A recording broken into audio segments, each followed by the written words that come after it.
And we are live here. I'm going to be doing a book review, actually. I want to start doing these book reviews again. I remember in the last YouTube channel that I had before YouTube shut me down the last time, YouTube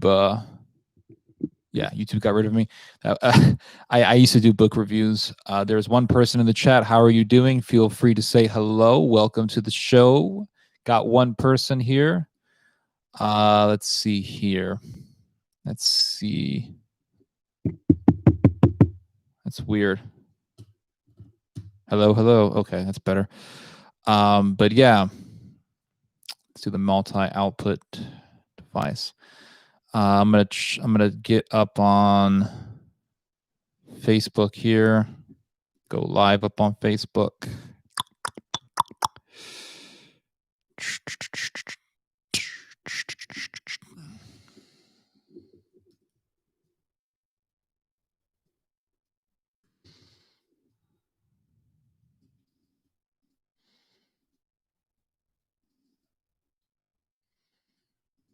Let's see here.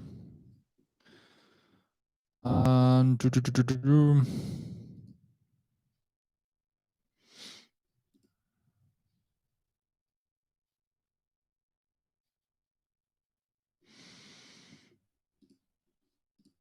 I thought I would answer your guys' question. We are live here on Facebook as well. So anyway, I thought that I would do a book review. I would start this video out with a book review, and any questions you guys have, send them over. And I also want to answer questions that you guys have been asking me on my videos. I get a bunch of comments every day, so I don't really answer them. So I thought I would answer them here. So I just got done with this book. It is called Pity the Nation by Robert Fisk. I have been reading this book for months on and off. It's 689 pages. It is a long read, and it's not one of those triple spaced books. There's not a whole lot of space between the sentences. It's not a difficult book to read. It's not difficult to understand what he's saying. But it is a lot. There's a lot to read, is what I want to say. This book probably is not for everyone because it is very long, and a lot of people don't want to sit there and read a 689-page book, nearly 700-page book. But nonetheless, what I will say is, first off, this book is beautifully written. It's written in a way that when you read it, it's like a movie is going on in your head.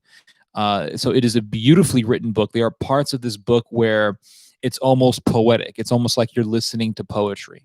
The way that he describes the battles, the way that he describes the terrain, the topography, the nature in Lebanon is very well done. The book is about the Lebanese Civil War that began in the 1970s and continued on really into the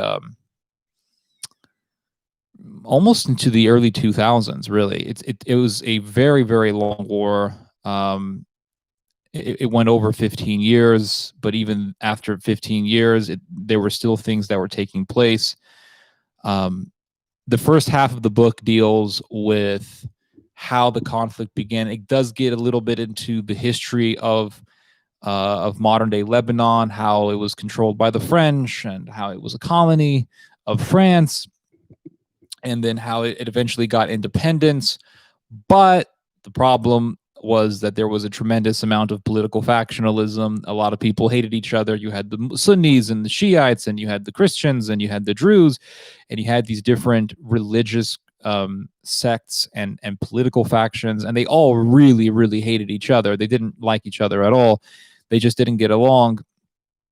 And it talks about how, in the 1800s, there was this horrific war between the Maronites and the Druze, and there was a lot of bloodshed between the Maronites and the Druze. And I remember last year I met a woman from Lebanon, and she was telling me about how violent the conflict was between the Christians and the Druze. And she said that the Druze would teach their people that if you kill just one Christian, you will win your salvation.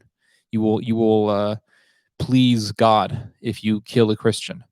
and she was telling me about how ruthless the Druze were. And the book gets into this. The book talks about the Druze and the Christians and how they slaughtered one another. And then the book really shines. And I think Robert Fisk's writing abilities really begins to shine in the middle of the book. Fisk's style of prose and his poetic skill, his art form, really begins to really show its strength in the middle of the book. And that is when he talks about the Sabra and Shatila massacre. And it's also when he talks about the Battle of Hama, how the Syrian military entered the Syrian city of Hama and they were fighting the Muslim Brotherhood. And that part of the book is extremely well detailed. But not just that, the way that it is written, it's written in a very poetic fashion, but also in a very graphic manner, to where when you are reading it, you are getting these very illustrative images in your mind, and you're getting an idea as to what these events were and how intense they were and how violent they were and how dramatic they were and how tragic they were. The way that this book gets into death, I think that the main theme, if I had to, hello Chad, hello Gary, if I had to get into a theme, if I had to describe a theme for this book, I would say that the theme of this book is the reality of death.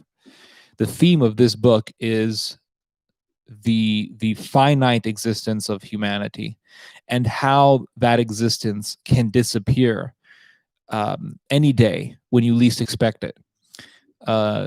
And it illustrates this theme within the context of the Lebanese Civil War, on how life, as precious as it is, as sacred as it is, can be taken away because someone doesn't like another people, because someone wants to start a war for whatever selfish motivation,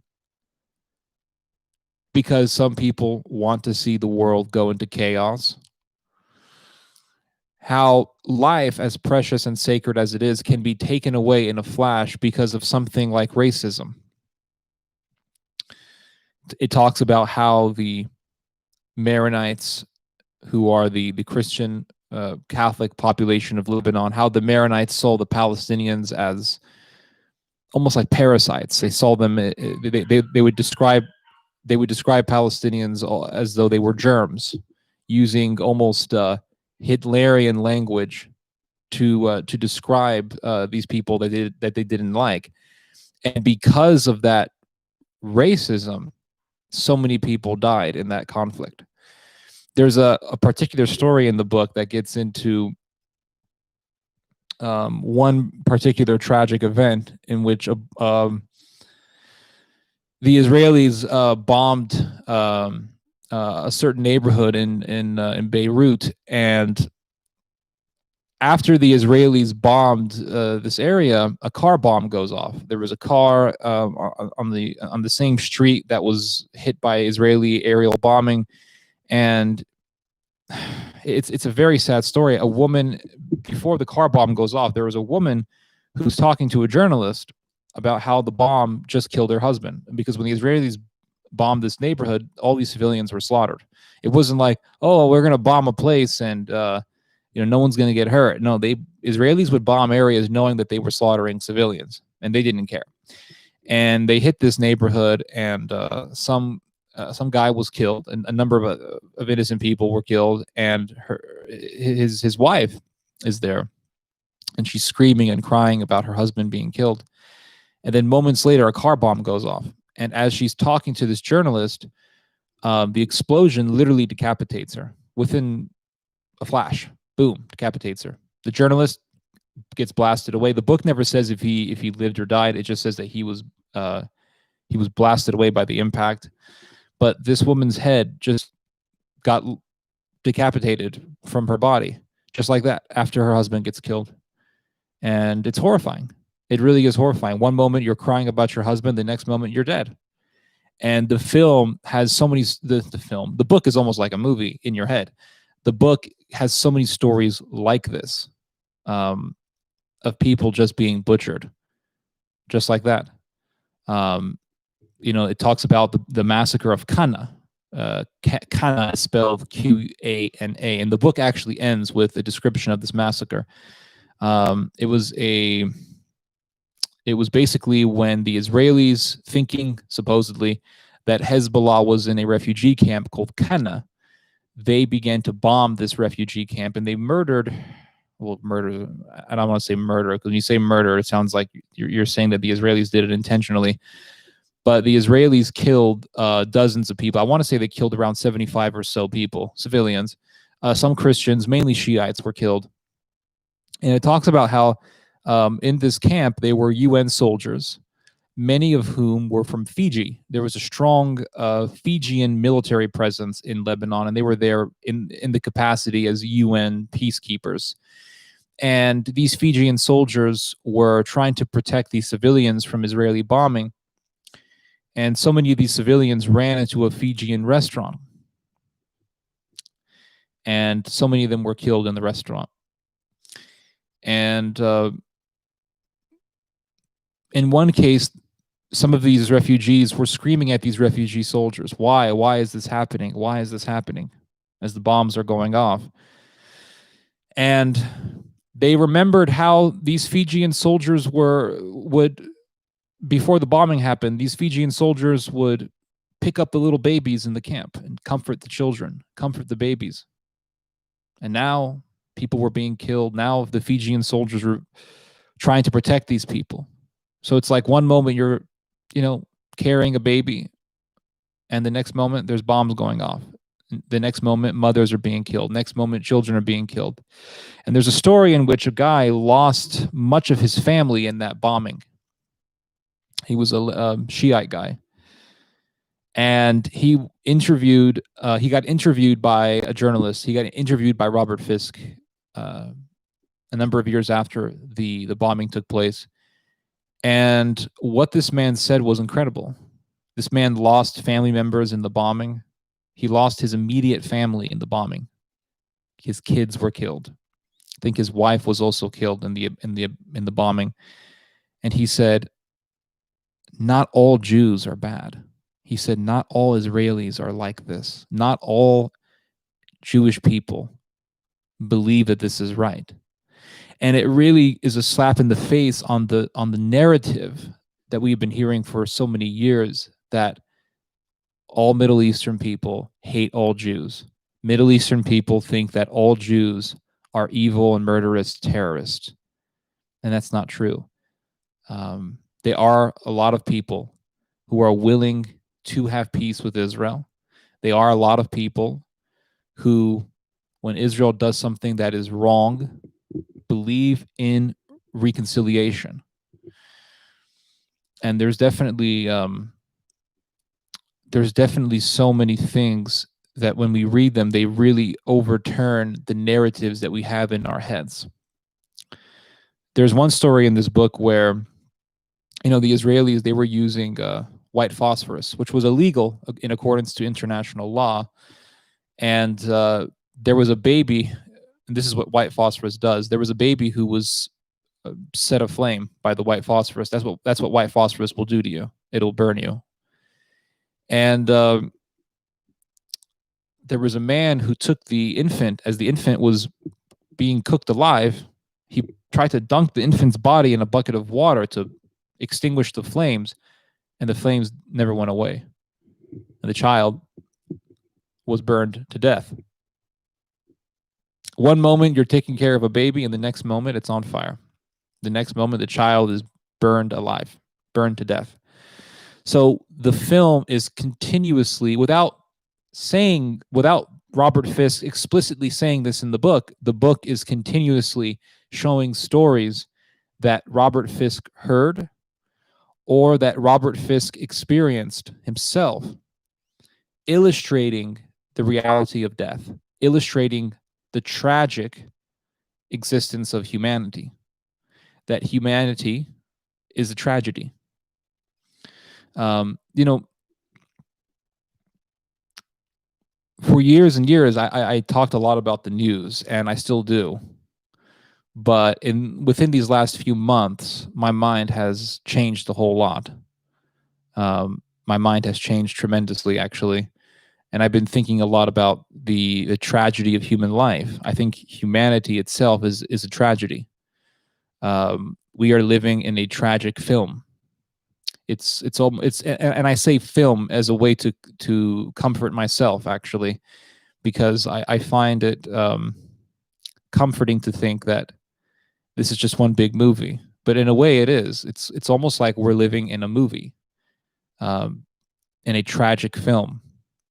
You watch a movie and it's like, well, the mother dies, there's a funeral, the daughter dies, there's a funeral, and life has to go on. But at the same time, there's this lingering thought in your mind that death is real and we're all going to get there.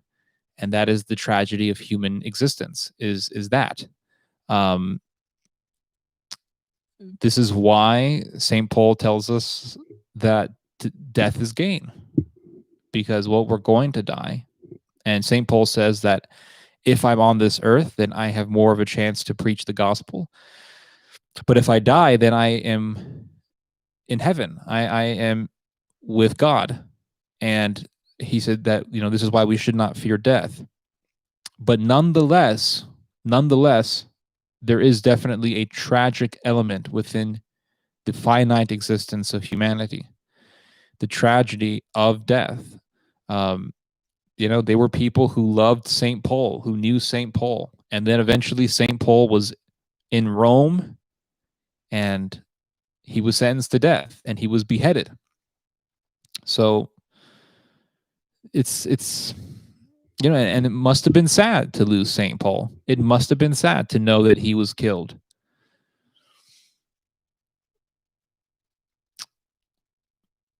It was sad when Lazarus died and Jesus revived them.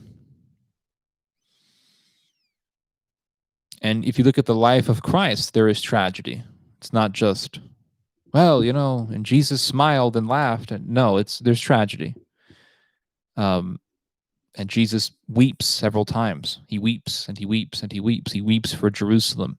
When he sees the man with the man who was blind, Jesus is angry when he sees the blind man. He's not angry at the blind man, but he's angry at the fact that a man is blind.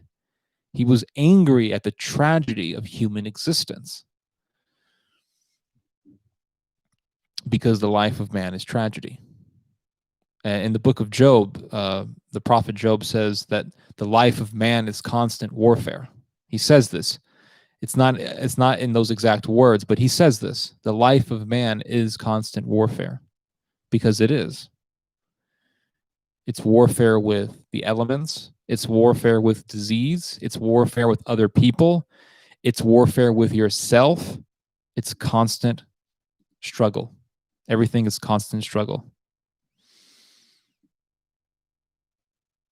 Christian Dolly says, yes, tragedy, a film, goes on till the final end. Yeah. It's and I don't want to get into like nihilism or like, oh, it's, we're all going to die anyway, so who cares? Like, I'm not getting into that mentality, but I am acknowledging the tragedy of human existence. And that's what it is. And the book by Robert Fisk, Pity the Nation, this book is not going to be for everyone. In fact, it would probably anger a lot of people because it is critical of the government of Israel. At the same time, though, the book is very much so critical of the PLO. It is critical of the Phalangists, the right-wing paramilitaries of Lebanon. It's critical of the Shiites. It's also critical of the Druze. So it's not like he's just singling out Israel. In the introduction of the book, and Robert Fisk, I'm glad he wrote this. In the introduction of the book, Robert Fisk says that that in the Middle East, there are no good sides. And it's very true. In the Middle East, there are no good sides. They don't exist. It's not there. There are no good sides in the Middle East. And this is one thing that you will quickly realize dealing with the Middle East. And I think that you can see this sort of thing in any sort of conflict, that every side has its own. And this is usually the case. Once in a while, you will read about a conflict in which they are truly good and evil sides. I'm not saying those don't exist. They do. But for the most part, in conflict, there are no good sides. It's two sides fighting for the interests of an oligarchy or a group of financiers. And those financiers want to use war to remove whatever governmental power is hindering their own interests. You can see this in the American Revolutionary War. That's why you had Robert Morris, who was the biggest funder for the American Revolution. And basically, they wanted to get the British out so that they could make more money without being impeded by British taxes. The reality of war is just that. There's a saying that all wars are bankers' wars, and that's probably true. And I would say the same thing about any sort of revolutionary movement. The book talks about the Phalangists. The Phalangists were a paramilitary group founded by a guy by the name of Pierre Gemayel. Pierre Gemayel was a Lebanese fascist who was a member of the Maronite Catholic Church, but being a Catholic, he was far from it. And it talks about how the Phalange began as a group of idealists. You know, they were ideologues. They had this ideal of creating a pure Lebanon and creating a Lebanon of law and order where, you know, society will be harmonious and society will be orderly and people won't be lawless and will bring lawfulness to the society. It started out as a group of idealists, but it came to the point where the Phalangists were just a mafia. And they, at one point, they began to kill other Christians. At one point in time, the Christians were killing each other. That's what the whole thing was in the I want to say in the late 1980s. There was a point in Lebanon's conflict where there were two governments in Lebanon, and Robert Fisk gets into this a lot. There were two governments in Lebanon. There was a government, I want to say, in Beirut, and then there was a government somewhere in the, I want to say, in the Shuf Mountains somewhere, and they were killing each other. They had each government had its own army, and they had their loyalists. One government was backed by Syria. The other government was backed by Saddam Hussein, and there was a proxy war between Iraq and Syria in the middle of Lebanon. And both of these governments were, well, I know one of the governments were ran by Christians, and I want to say the other one was also ran by Christians. I don't remember, but they were killing each other, and it came to the point where the Christian faction actually started killing off their fellow Christian politicists because they were worried that they would eclipse them and take and topple their seat of power. Even before the Civil War really took off, there was a horrific massacre that took place in which one Christian rival group went into the home of a Christian leader. I'm trying to remember his name. I think his name was like Tony Hamoun or something like that. But they went into the house and they killed his whole family, and they forced this guy to watch his wife get murdered, his infant get murdered. They murdered his bodyguards, and they killed him. So it wasn't like, oh, wonderful, brave Christian soldiers marching on into battle for the liberation of the church. It was basically a bunch of thuggish fascists who walked around with a cross. And that's one thing you will see a lot of in the Eastern world, not just in the Middle East, but you'll see this sort of thing in Eastern Europe, where supposed Christians can act like thugs. This may be surprising to us in the Western world, where Christianity is associated with, you know, people playing guitars and, you know, drinking Starbucks. But in the Eastern world, people can take on a very thuggish mentality, and they will act like thugs. And they'll do so holding up a cross. People get caught up into this crazy idealism, you know. Oh, these wonderful Maronites, they were fighting as the indigenous people of Lebanon. They were fighting the people on in the ranks. They were fighting for some crazy idealistic concept of racial purity and a Lebanon that was absent of those who they deemed as foreigners, and these mainly were the Palestinians. These people weren't Christians; they were barbarians. But nonetheless, yes, this book is very well written. It's extremely informative. It's a history book, but not in the normal sense that we think of when we are told of a history book. Uh, the book is written in a very autobiographical way. It is written by Robert Fisk in his own point of view, and it's really his experiences as a journalist living in Lebanon for many years. He integrated himself very well into Lebanese society. He lived in Lebanon for over a decade, I want to say, maybe even longer than that. And the book is really mainly his experiences. The first half of the book is very interesting. It's very educational.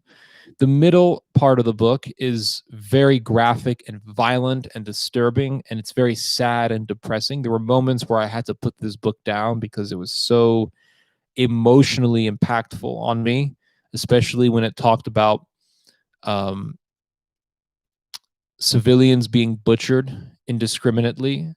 It talked about children being murdered indiscriminately. It talked about, it really described in very graphic ways cruelty. People smiling at the fact that they were butchering civilians. I'm speaking of fascist murdering Palestinians. Um, it also described injustices and inhumanities that were done by the Palestinians, specifically in the neighborhood of Damour, when the Palestinians went into Damour and raped the women and murdered pretty much everyone in this neighborhood. One old woman they spared, but she actually went insane from what she saw and experienced in this massacre. So the middle part of the book, I would say, is the part that really pulls you in because of the graphic reality of what is recounted in the pages of this book. In the last half of the book, things can kind of drag on, and it can get a little boring for a lot of people. At least it was for me. There's a part of the book where a fellow journalist of Robert Fisk uh, he is kidnapped by Shiite militants, and Robert Fisk was very close to this journalist. They were very close friends, and you can really see this in the way that he writes about this man. This journalist was Terry Anderson. He's still alive. He was a famous American journalist. I think he was working for the AP.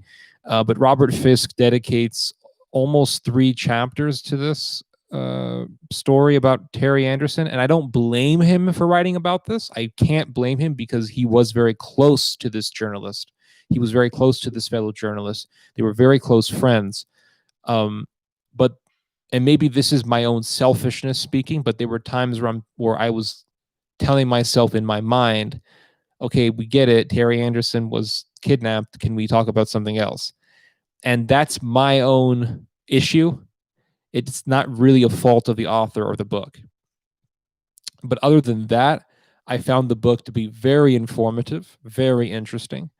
If you are interested in the violent, nitty gritty details of Middle Eastern tribalism, this is definitely a book for you. If you want to get past very typical the very typical narrative of Shiite versus Sunni, and you want to get past that and see the gray area and to see all the details in between that, this is a book for you. As they say, the devil is in the details, and the devil is definitely in the details in the Lebanese civil war. It's not just Shiite versus Sunni, and it's not really as black and white as Christian versus Palestinian Muslim. It's Christians believing in Nazi ideology, wanting to kill Palestinians, not necessarily because they're Muslim, but because they're Palestinian. And in a number of instances, the Maronite Christians joined forces with the Shiites. So it wasn't really a hatred of Islam, but it was a tribal war against the Palestinians. And again, this tribalism that it doesn't come out of nowhere. I'm not one of these people who thinks, oh, well, people just woke up in the morning and started hating their neighbor. Like, there's all sorts of things that happen. Palestinians killing people, terrorism gets people very angry, and it gets people not to like a certain group. The problem is that people get carried away and they think this group is this way, and then they start killing innocent people. And this is why racism is so dangerous. I would say that this theme that of the book, of tragedy, it's not just tragedy in a general sense, but the tragedy that takes place in a racialized society, a racially tense society. Um, Again, the book illustrates very well the tragedy, the tragic reality of how quickly life can be taken away. But it does so in the context of a racialist society, of a racially tense society, and how violent things can become very quickly overnight before you least expect it. So yes, I will give this book definitely an A. Even though I don't agree with everything that's said in the book, Robert Fisk is definitely a liberal, especially when it comes to religion. Um, but nonetheless, the book is very educational, and you learn a lot from it. I don't read a book. I don't read a book thinking, okay, I have to agree with everything said in this book. I mean, there are certain principles that I'm not willing to transgress, and there are certain lines that I will not cross. But for the most part, I understand that authors are going to say things that you may not agree with completely. But nonetheless, you have to take what good can be found in a book. And if a book can educate you, if a book can help you learn something, and if a book can psychologically impact you to the point where you start seeing life differently, I think that is very beneficial. And this book, believe it or not, has pushed me to see life in a different way. It's this book really this book really pushed me to think about the finite existence of man. We all know that we're going to die. We all know it, but we forget. We forget, and we lose that awareness of the reality of death. And we lose that we lose that reminder. We forget about it. And so we don't live like we're going to die. And this book, because of the horrendous graphic detail, especially in the middle of the book, of the Sabra and Shatila massacre, or the Damur massacre, of the aerial bombings, or of the Kana massacre, which is described in the end of the book, because of how Robert Fisk writes it, and how engrossing it is, and how entrenching it is, it's like it takes this image of violence and forces it upon you, and you think, oh man, this is really depressing. This is sad. This is really sad. For a woman to lose her husband, and she's screaming and crying, and then seconds later her head just flies right off because of a car bomb. That's surreal. It's so surreal. And we just I don't want to sound cliche, but we don't know how good we have it sometimes. But who knows? Maybe one day America will have to taste the bitter herb of what these other countries have gone through over the decades. Let's see. Happy Sunday, Ted. You too, Garrett. Have a great stream. Thank you. If you guys have any questions, just let me know. My dad won't be able to make it today because he really wanted to focus time on writing his book. So I'm just going to be talking to you guys. And maybe we can go for a few hours. I don't know. It just depends on how interactive you guys want to be. But yeah, I definitely give this book an A. Even though I don't agree with everything in it, I think that the way that it illustrates death, and the way that it illustrates cruelty, and the way that it illustrates just the morbid reality of human existence, I would say that it's in that sense it's very informative. The next book that I will be reading is this one. I don't know how good this one is going to be. It's called The Gods of Revolution by Christopher Dawson, and it is a history of the French Revolution. I think that one of the best things that we can do as humans is to read books. You know, as a child, it's really fascinating how society has turned and has shifted, especially in my generation. As children, we were told, you know, you should read, and we were told knowledge is power. Remember that video they used to play for us in the 90s? Knowledge is power. Knowledge is power. It is very true. You don't realize it at first, you know, and they tell you things like, hey, clean up your room, do your bed. And you don't want to do any of those things. But then you realize that when the bed is done, and when you read books and you're learning things, you're actually happier because you're learning, you're informed, you're not a zombie. When things are clean, like when your bed is clean, you just feel better because it's order. And we as humans were designed for order. And at first, it's like, you know, I remember in the 90s, early 2000s, there was like almost a glorification of chaos and a glorification of being stupid, a glorification of being uneducated, a glorification of I don't want to read. Oh, it's for nerds. But now we've shifted to, no, it's important to read. A lot of millennials are reading, or, you know, they'll look at audiobooks or whatever. But nonetheless, it does reflect a desire to learn things, because it is, even people who don't read, they will begin to watch documentaries, or they'll begin to watch interviews and things like that. And while I don't think documentaries are as informative as books are, it's still as a reflection as to the reality of a human thirst for knowledge. And once we learn about something, then we actually feel better. We feel better when we learn something, even though that something can be very tragic and depressing. We still have some kind of comfort in the fact that we have learned about it. And I think the reason for that comfort is the fact that that we're not brain dead. We don't want to be brain dead. It's just that simple. You know, we don't want to be these people who sit around the couch and just watch sitcoms all day, or they watch series, you know, TV series all day. We want to learn something. A lot of people like to watch historical dramas, or they'll watch some ancient some film that's based off in an ancient era, or some historical era, or whatever time period films and things like that. And those movies can be very entertaining. I love watching movies, but nonetheless, I think that you know, some people, they watch that and they are like, oh yeah, those times were very interesting, but they don't really have a good grasp as to the historical reality of those contexts in which those films are made. And that's why I think it's so much better to read, you know, and watch movies. You can read about something, you can read about a certain historical era or a certain historical event, and if there's a movie about it, then you can watch the film and say, well, that's true, or that's not true.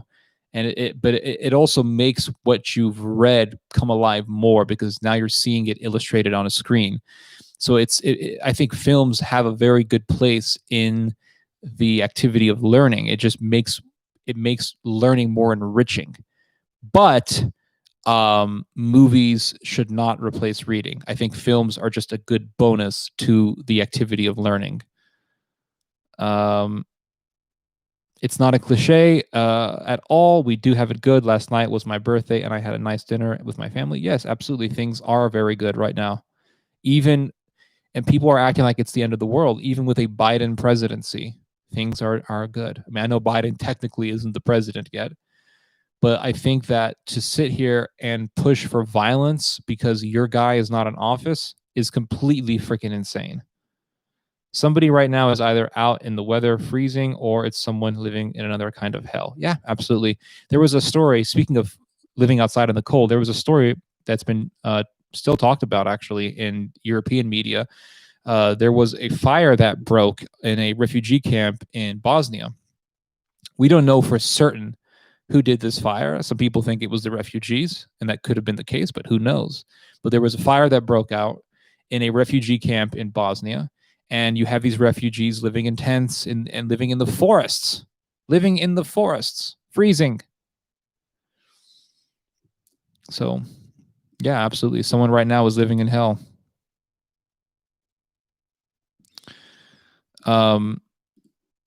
But yeah, now that I'm, talking to you guys, I guess I'll just talk to you about whatever's on my mind, because I don't really, I don't really believe in scripts. I think one of the great enemies of mankind is perfectionism. I think perfectionism is a mental virus that inflicts us tremendously, and we all struggle to a certain extent with perfectionism because we want to be perfect. That can be good to a certain extent, but it can also be very destructive. Because when you want to be perfect, we want to have this. We want to exert all this effort so that our work can be perfect. But instead of being content with good enough, we want perfection. But we never reach perfection, so we're never satisfied, and that is the symptom of perfectionism. It's discontentment, because it's impossible to be perfect. Perfection is impossible. You can make really good work, but I think we're most content when we come to the realization of good enough. This is good enough. It doesn't have to be perfect. And once we find solace in that, and once we can settle on that, then I think we can truly thrive and be very creative. The problem with perfectionism is that it promotes a very destructive self-conscientiousness. So when you are doing something, it can be whatever, cooking, artwork, counting money, I don't know, it could be anything. When we're doing something, when we think that people are looking down on us, and at the same time we want to be perfect, what happens? We mess up. I've caught myself doing this many times in my life. Many times I've caught myself in this. And I've always wondered, why does this happen? Why does this happen? And I finally came to the conclusion, oh, it's perfectionism. It's perfectionism. It's like, why does it take so long for people to write something, right? Even something as simple as an email can be difficult for some people.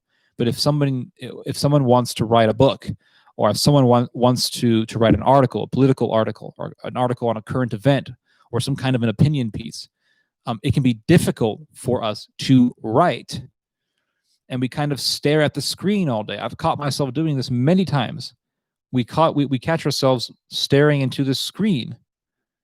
We don't want to write. Why? Because we don't feel inspired. We don't feel inspired. And the reason why we don't feel inspired is because we don't feel like we can write something that's perfect.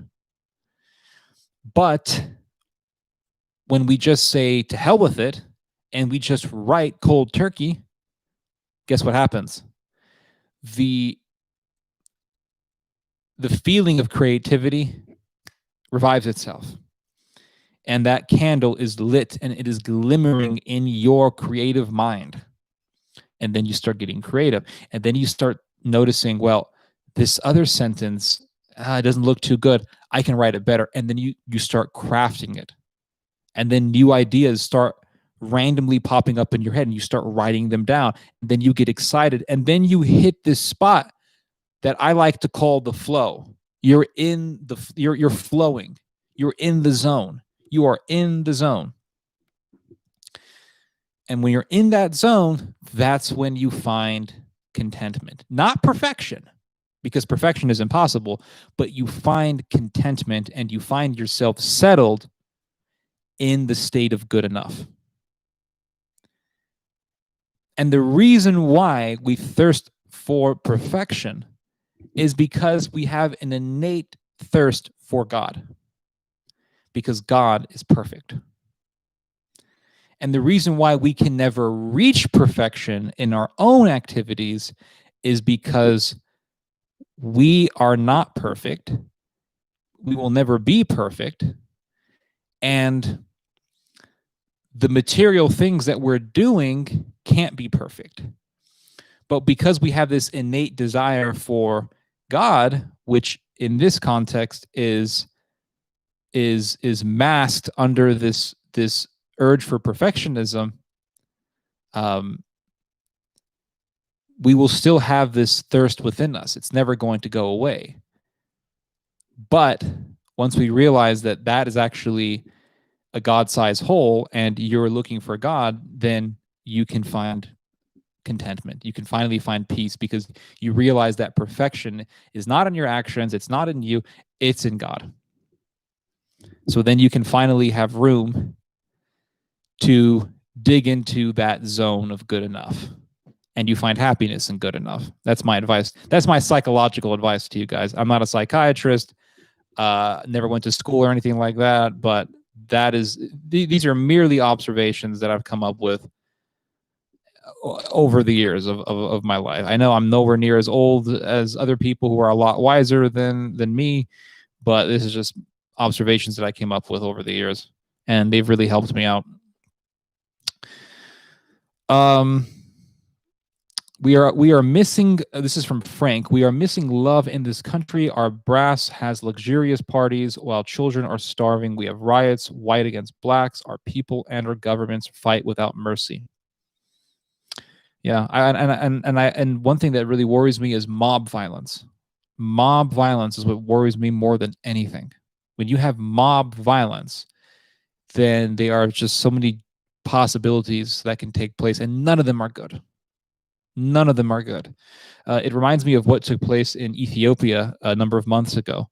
There was a little civil war that took place in Ethiopia because there was and it happened because an election took place, and one side of the country didn't like the results of that election.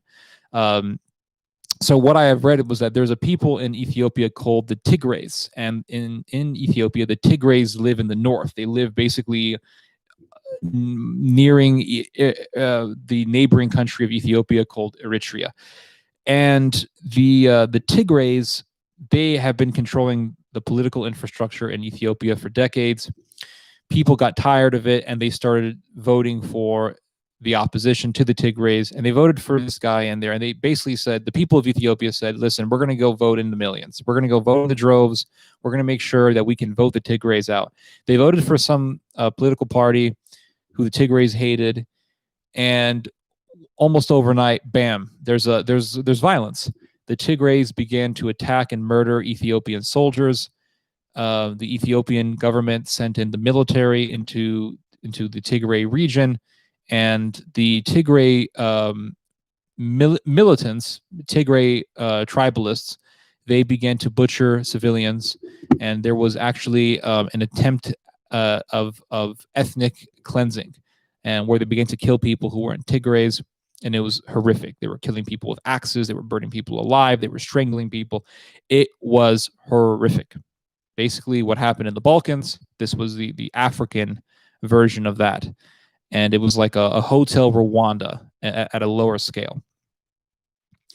And in one particular case, there was a village in which the Tigrays were butchering innocent people, butchering civilians, men, women, children. They were killing them.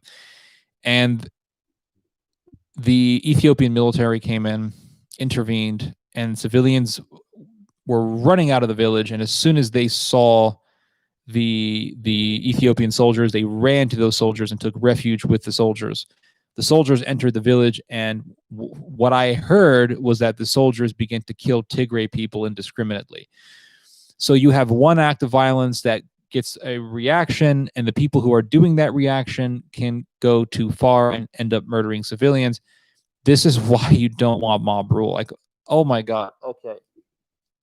This is so, it's so retarded. It's so absolutely crazy to me why people think that something like a mob is going to help anything. And I'm not isolating the right, or the left wing is also just as crazy.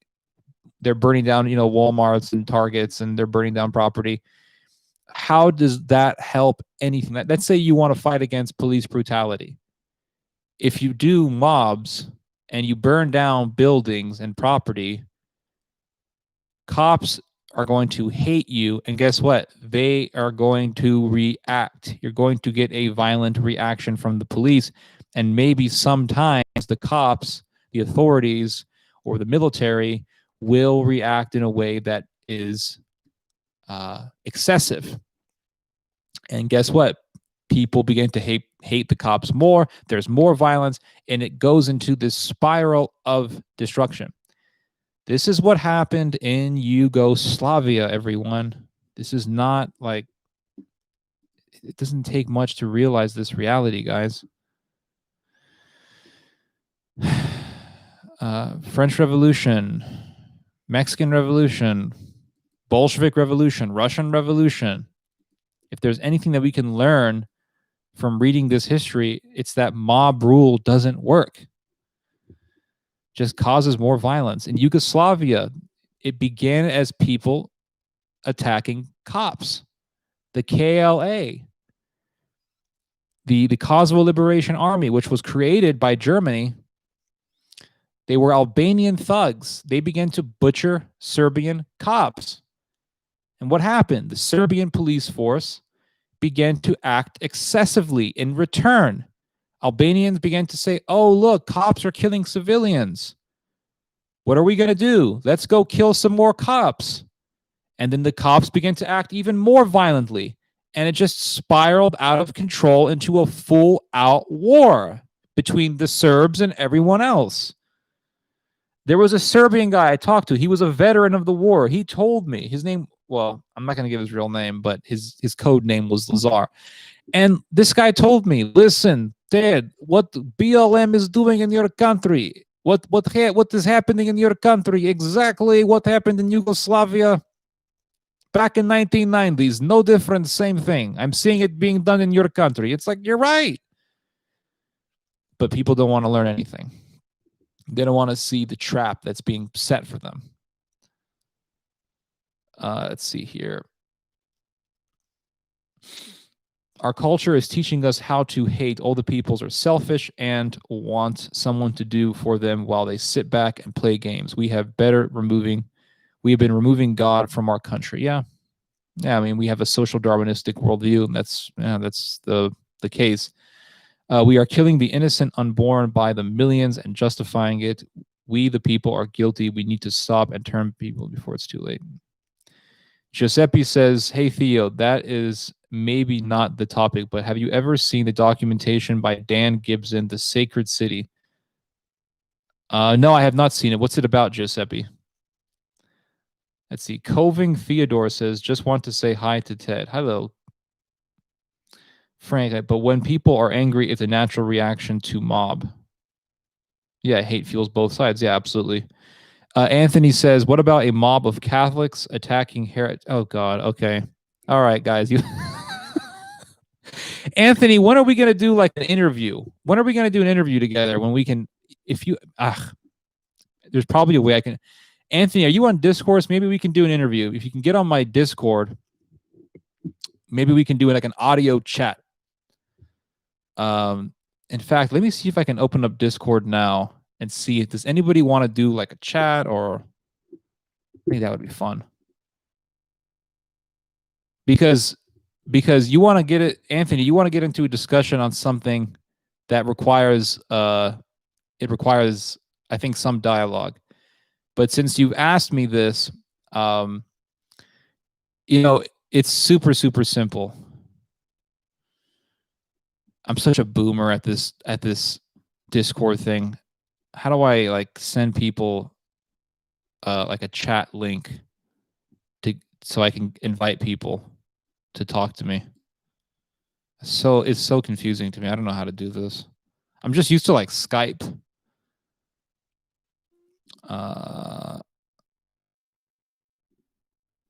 I'm gonna try to figure this out. But if anybody wants to get on Discord, let me know, and we'll try to figure something out, and we can have a conversation, like a live conversation.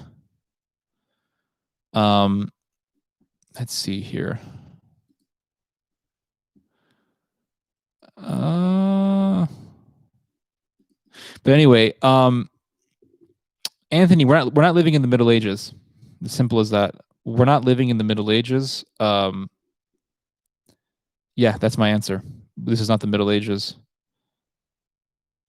Okay, you can't talk now. That's fine. We're not living in the Middle Ages. We're not living in a place where Catholics are even like really Catholics. There there's we're living in a secular society. This is like saying the prophet Daniel lived in Babylon, and like how come he wasn't like destroying pagan idols? Because he wasn't in Israel.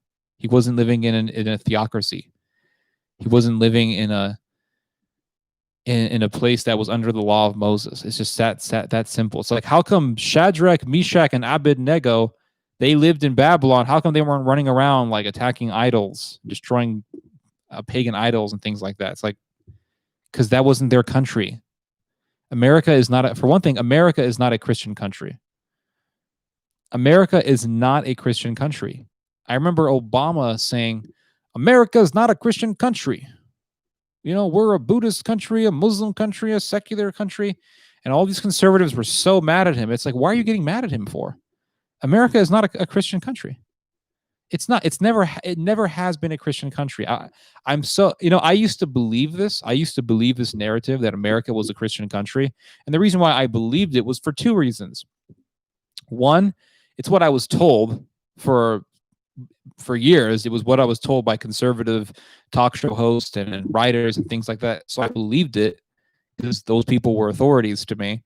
Thank God that I'm not in that mentality anymore. And the second reason why I believe it is because I wanted to believe it. I wanted to believe that America was a Christian country. I wanted to believe that the founding fathers were Christians, and that America is a Christian nation. And because it's a Christian nation, we need to have some sort of Christian policy, policies that will favor Christian values. And then I started looking into the founding fathers, and there's a comment right here saying America was founded by Freemasons, not Christians. Yes, absolutely. And that's one thing that led me to the conclusion that this narrative of founding fathers were Christians is a bunch of BS. That's what it is. It's BS. It's crap. They were Freemasons. Some of them were absolute heretics. We know that Jefferson was a heretic. We know that Madison was a Unitarian. Benjamin Franklin was, I think, also a heretic. Like, they were all a bunch of heretics, and they were involved in some of them were involved in open anti-Christianity. I believe it was Benjamin Franklin who came up with his own New Testament that was absent of all the miracles. There is a guy, I forgot his name, but there was a guy who was talking. He made a big movement about this idea of America being a Christian country. I forgot his name, but he was always on Glenn Beck, and he was always talking about how the founding fathers were all Christians, et cetera, et cetera. And it's like, well, I will say that the founding fathers, they showed a respect for the Christian religion to a certain extent. But am I going to sit here and say, well, they meant for America to be, this extension of Christendom? That's a bunch of crap. That's just garbage. Let's see here. Greetings from Chicago. Understand I'm an artist. Oh, thanks. Hi, Theodore. What's the latest on Erdogan and Turkey? Do you see them coming against Israel in the near future? Gog-Magog war. Probably yes. I think that eventually the Turks and the Israelis, I think right now they're allies. Right now they're allies. And maybe they'll stay as allies. I'm not entirely sure. But I think because of the anti-Israel sentiment in Turkey being so high, I believe it's inevitable they're eventually going to kill each other, and the Turks will lodge some kind of a war against the Israelis. For a long time, the Israelis have been supporting the Turks, and they've been an ally of the Turks. So I think eventually the Israelis are going to learn the lesson that was never a good idea. Do you see them coming against Israel in the near future? It's a Gog-Magog war. I write you. Okay, this is from Immers Luamte. I write you foretell that the demons is in the earth, flying in the air, to one, the aspect as human had a feet eagles. It is crazy, but is the truth. When you see to one a door to God. Okay. Are you saying you had a vision of some sort?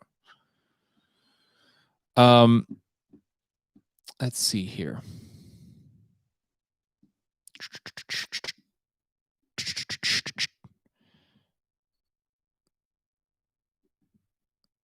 Let's see. Frank says for Discord, if you set up a server and invite people into that server, then everyone can have a video conference or audio. Okay, let's see if I can try to do that. Hold on. I'm such a boomer with this stuff. I can't figure this out. How do I set up something? How do I invite people? Hold on.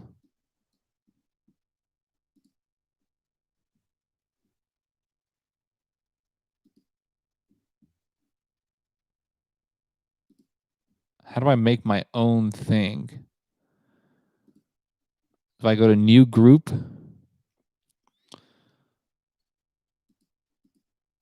or what? I'm gonna try to figure this out. I would love to like just invite people on, even if you disagree with me. I'd love to just bring people on to have a dialogue.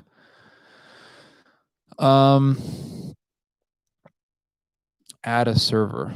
Oh, okay, hold on. Create my own for a club or community. Let's see. Create. Oh, okay. Invite your friends. Personalize your server. Send your first message. Oh, okay. I got a link here. So whoever wants to talk to me, get on Discord. If you don't have Discord, just download it. It takes just a couple minutes. It's really, really quick. And I'll put a link on the chat here, and we can have a dialogue. I'm pretty sure my speaker system works well. You may have to talk a little bit louder, because hold on. I'm not entirely sure like how efficient my speaker systems are. This will be the first time ever doing this. It was Jefferson that published a version of the Gospels around. Yeah, okay, Jefferson. Okay, thanks for that correction, Anthony. Okay, so I'm gonna invite people.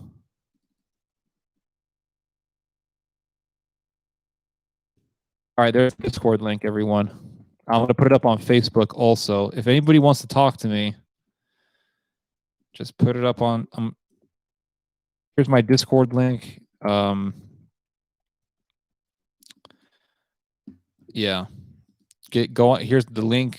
Get up on Discord.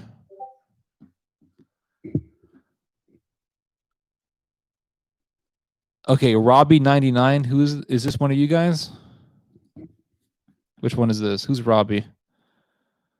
Whatever. Let's see who this person is.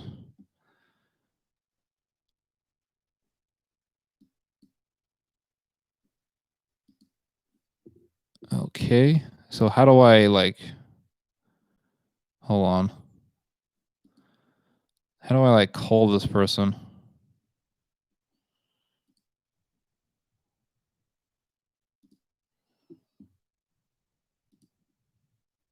Okay, Robbie, I sent you a friend request. Hello, Rust. Hello.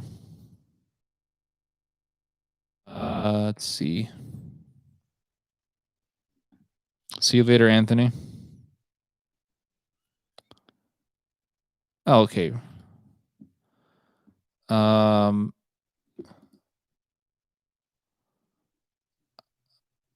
Okay.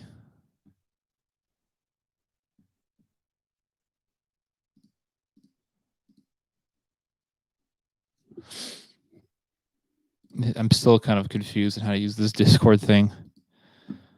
How do I call people up on this thing?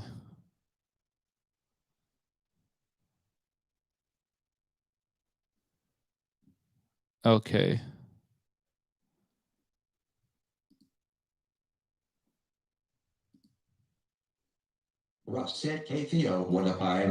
Wait, what? This is so confusing to me. I have no idea what I'm doing. I'm going to try to figure this out. This is so embarrassing. I just recently got into the streaming thing. For years, I've just pre-recorded my videos. I never got into streaming. I saw no point, and then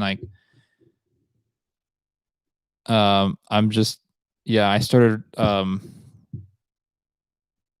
now I started getting into the streaming thing because I saw it as pretty advantageous. Okay, so how?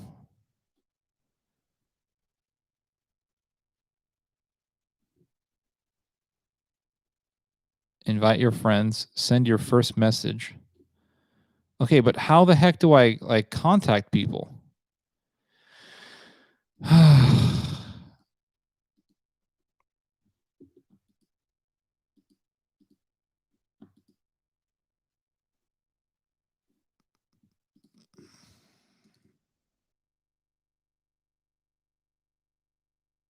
Okay, Robbie, do you mind if I call you? I think I'm gonna try to call you because it says I can call you here.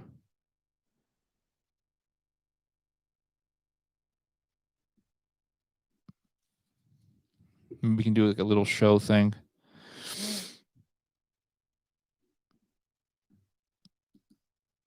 Let's just try calling this dude.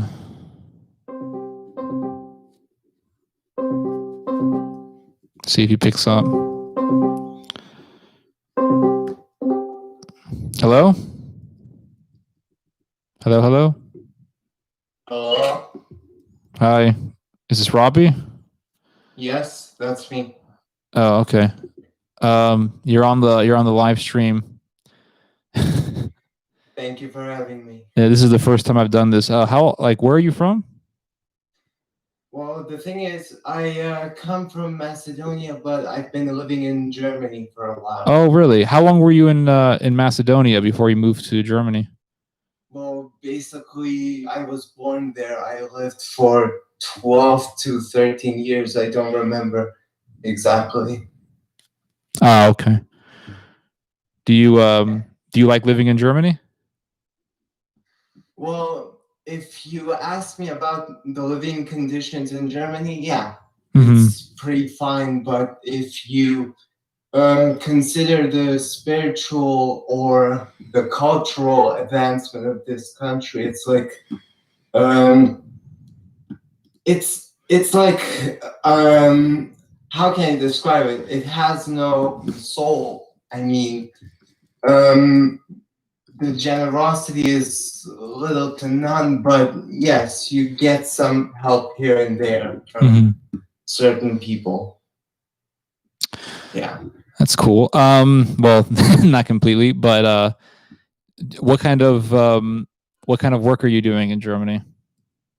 Well, at the moment, I am in training for the IT department. Ah, okay. What's the political atmosphere over there like?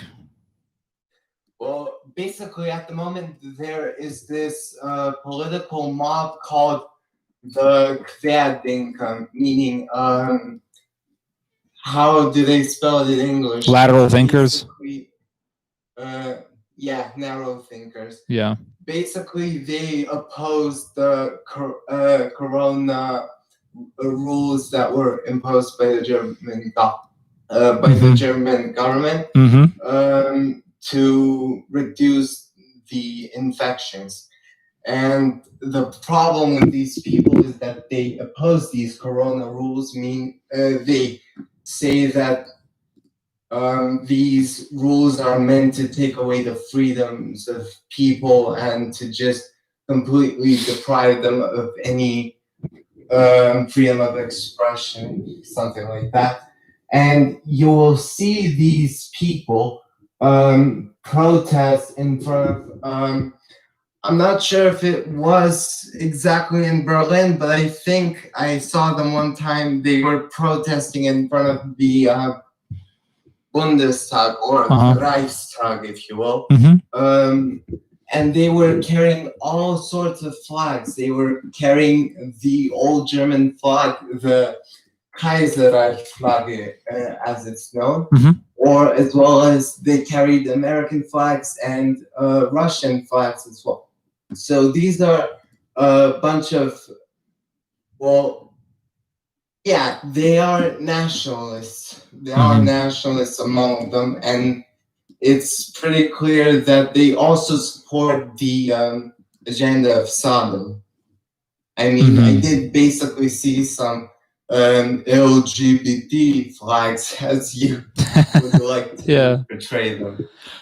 Yeah, I remember seeing the video. I remember seeing the video of a mob of nationalists in Germany, and they were trying to storm the Parliament building. They called the Reichstag.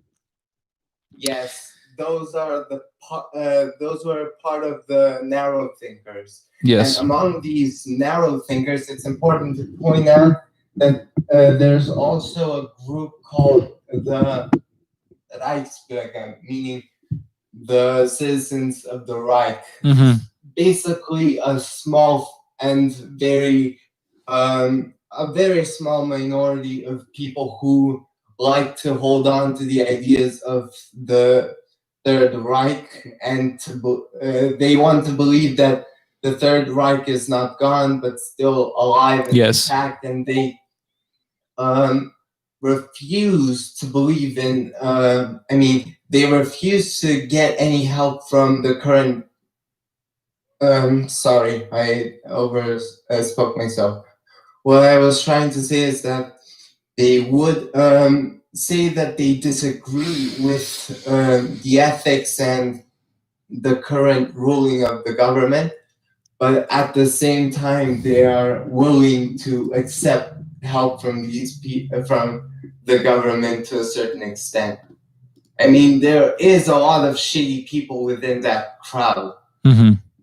Yeah, of course. Yeah, go ahead. Is there any questions that you might have regarding Germany? Sure.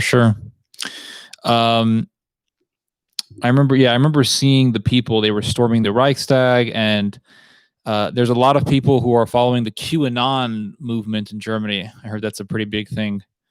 QAnon, I wasn't very much aware of that. Sorry if no, it's fine. It's no big deal. I'm just talking. I'm just telling you. So you're originally from Macedonia, and are you familiar? I mean, I'm pretty sure you know about all of the tension between the Greeks and the Macedonians.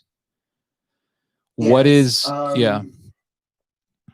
about the tension between Macedonia and Greece?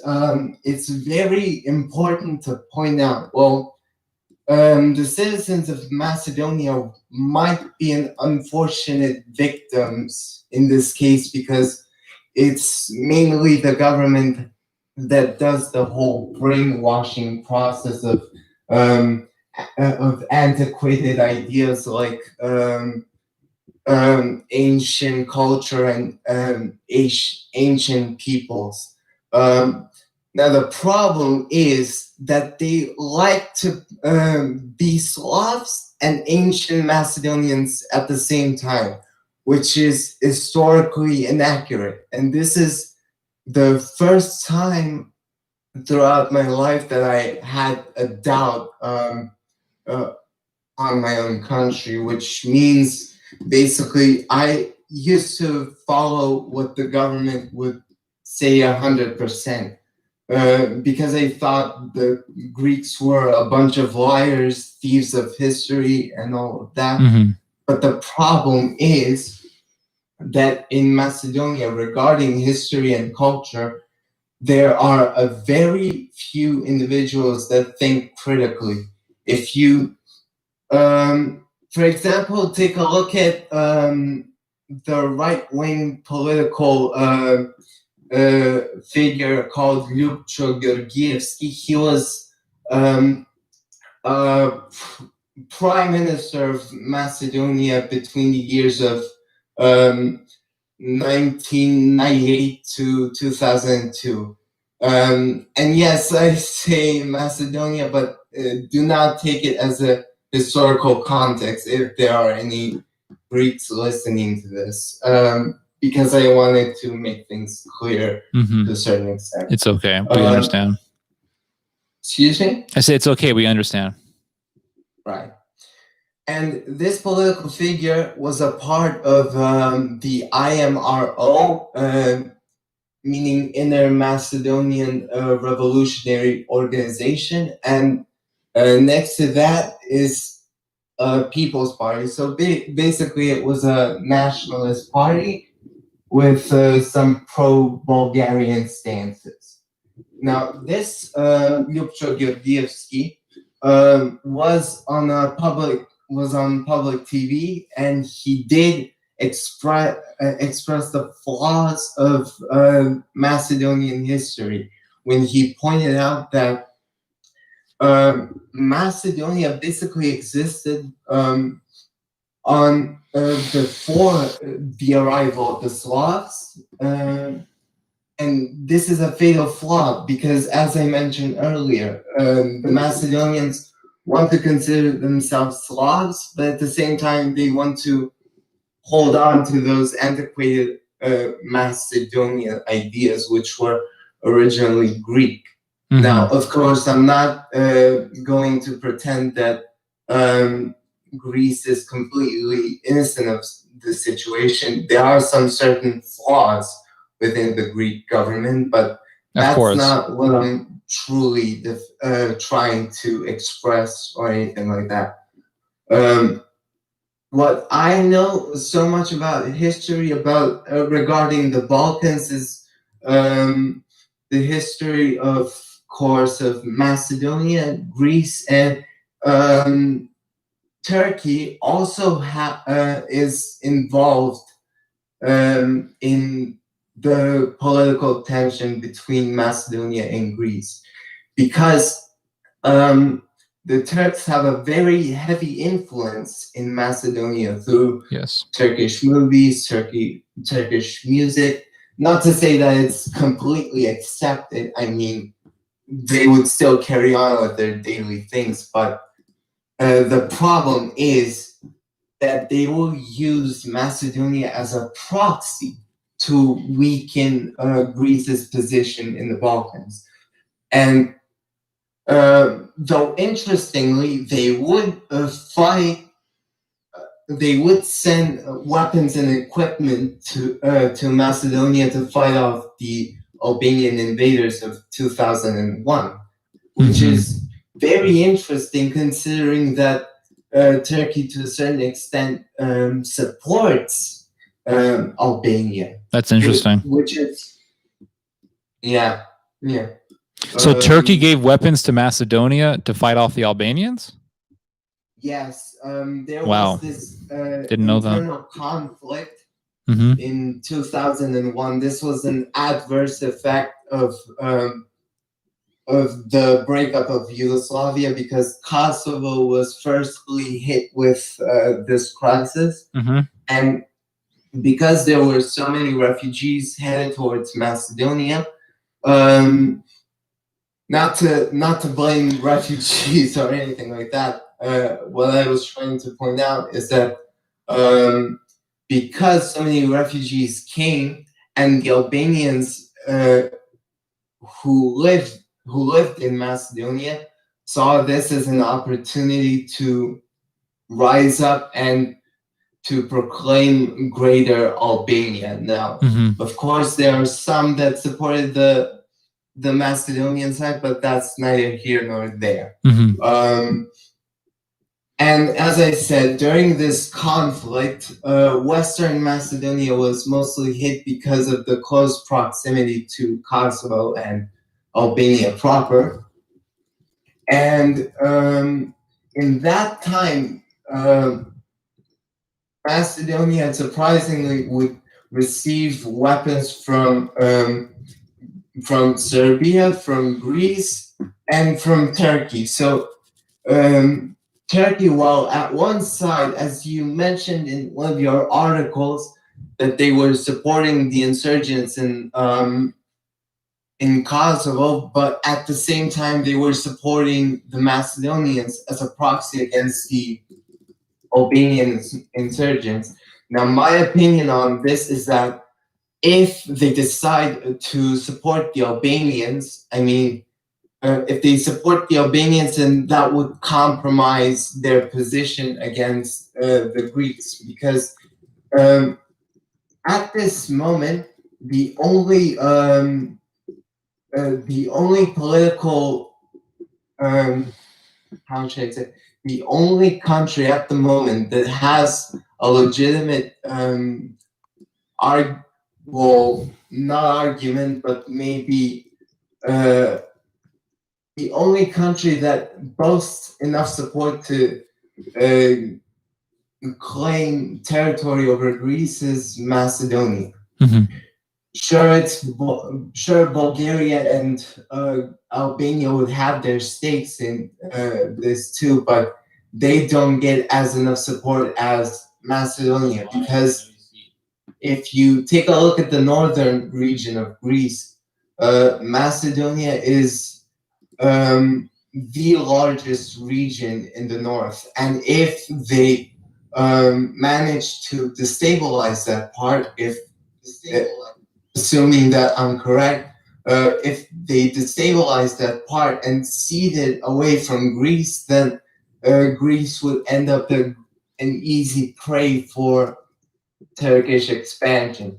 Now, I know people would always have this hysteria of Turkish expansionism, but we also need to consider how they want to expand. Maybe they cannot do it through a military conflict, because, of course, two of these countries are NATO allies, Greece and Turkey. But the only country in the Balkans at the moment that is not a NATO member, aside from Serbia, is really Macedonia. That is the closest to Greece. And because Macedonia is not a NATO member, they would use Macedonia as a propaganda tool against Greece. And of course, this propaganda was nothing new. This went back to the communist era, when the Soviets wanted to expand communist influence throughout the Aegean Sea. And where better to start than to start with Yugoslavia, that already has a region called Macedonia. So this wasn't only a cultural conflict between these two countries, but this is also a conflict of influence. Now, let's say if finally the so-called Macedonians took over Thessaloniki, what would happen to the rest of Greece? Then the Turks would have an easier access to the rest of the country, knowing that Thrace is cut off from the rest of the country. Right. Thrace, for those who don't know, is a border region that lies with Bulgaria and Turkey. And interesting enough, there is a Turkish minority in Komothini, if I believe to be correct. Komothini has a minority of Turks that live there. These Turks, I believe, were from pre-Ottoman, from Ottoman times. Sorry. So these people basically lived there since Ottoman times, and there also was a meeting where Recep Tayyip Erdogan went to Thrace to meet up with his supporters there in Thrace. So there is a very small Turkish minority in Thrace. Is there any other question? Yeah, I was wondering, do you think the reason why Turkey supports Macedonia is because the Macedonians and Greeks have tensions, and so since Greece is the big enemy of Turkey in southern Europe, the Turks could use Macedonia as a proxy? Yes, they could, because the Macedonians see the Turks in positive light. Mhm. But if you talk to the small minority of nationalists, they actually oppose the idea of their so-called friendship with Turkey because, Mhm. in their words, how dare you to be friends with these Turks that have been occupying us for the last 500 years and basically brought a mess on the whole Balkans. There is such a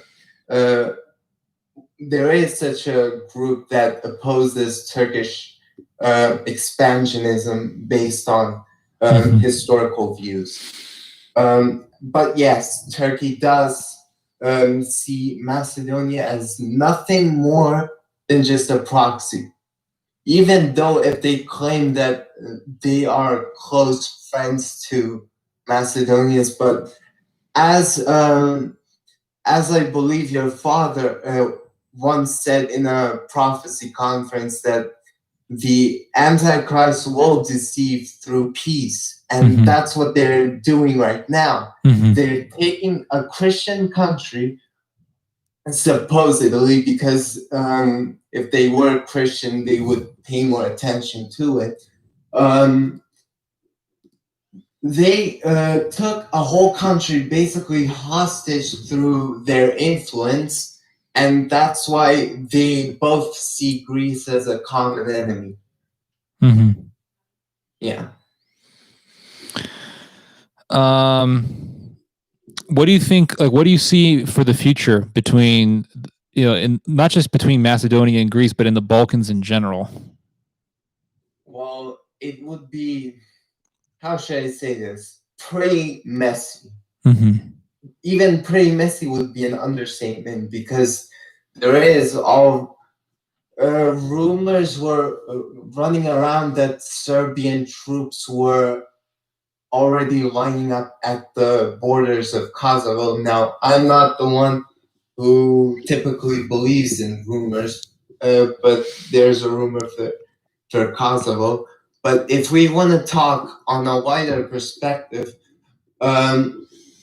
there will be a clash, basically, not only between beliefs, but also between cultures. For example, you'll see that Serbia and Greece tend to be friendly towards each other. And they would be the ones that will gather together with Romania to pose an opposition towards Turkish expansionism.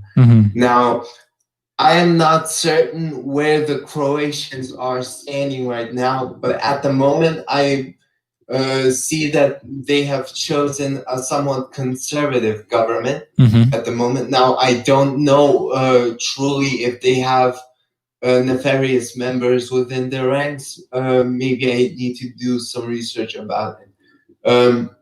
Bosnia will also be a very interesting point of conflict because there are some ethnic Serbians that live in the eastern parts of Bosnia, and there are Catholics or Catholic Croatians that live in the western part of Bosnia. So Bosnia will also be basically a war zone because it's split on three different beliefs, namely Islam, Catholic, and Orthodox Christendom.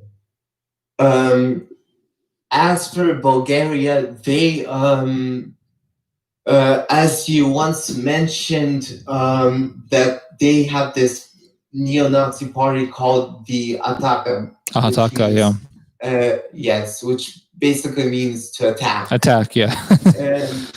Yeah, It's, I mean, yeah. the Bulgarians were the allies of Germany at one point in World War II to expand their borders based on the San Stefano Treaty of, I believe, the early 19th century, I believe. But the Second Balkan War, First or Second Balkan War, the Bulgarians were basically fighting against everyone else.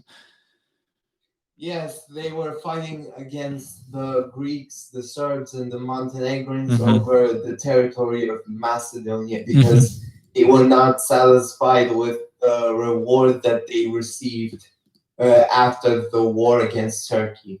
Because the Greeks took a pretty big chunk of that territory, and the Serbs also took a big part, so the Bulgarians were left with a bad bargain. And because they were on a bad bargain, they were dissatisfied and wanted even more. And that was basically a catalyst for a Greco-Bulgarian tension. And before the Greek prime minister, from a Greek point of view, before he could intervene in this matter, he wanted to contact the Bulgarian president and prime minister, but it was basically too late because the Bulgarians declared war on the Balkan allies. And even though it was a short war, the conflict was pretty bloody. Yes. It was basically fought all over the territory of Macedonia and Thrace as well. Because if you take a look at Bulgaria during the Second World War, they were occupying parts of Macedonia and Thrace as well. And after the war, they basically lost the northeastern part, which was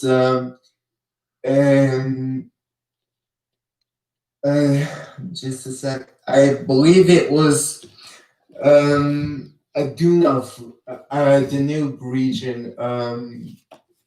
Hold on, let me take a look at this if you don't mind. No, it's okay.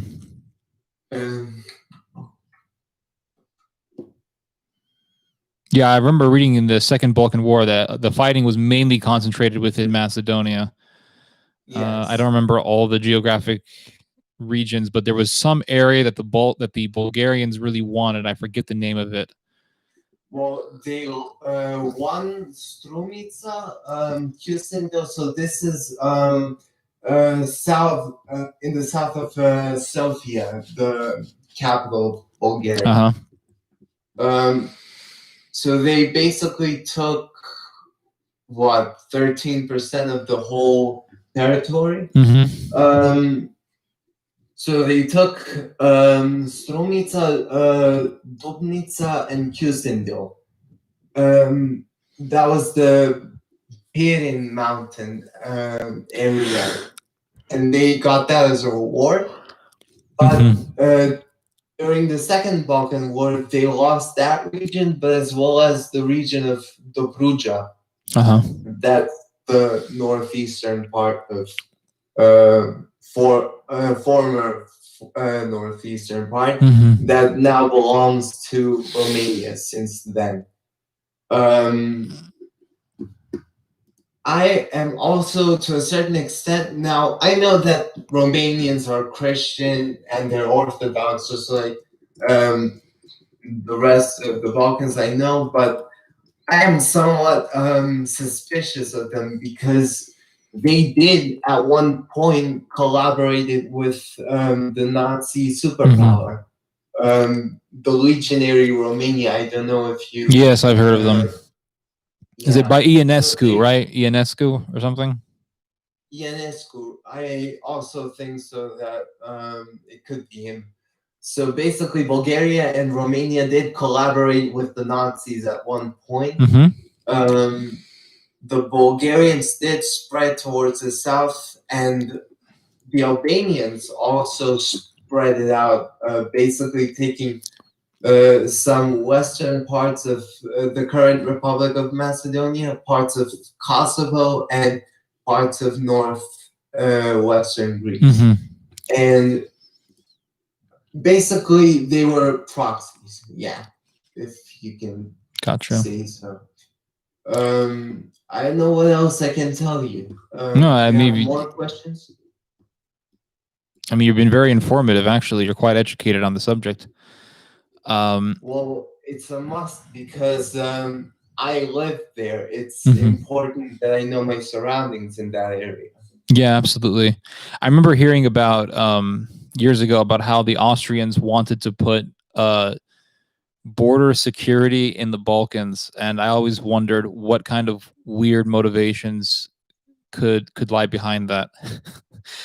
Well, it's not only the Austrians, but the Hungarians also Mhm. showed Yes, they did. interest in sending troops That's to right.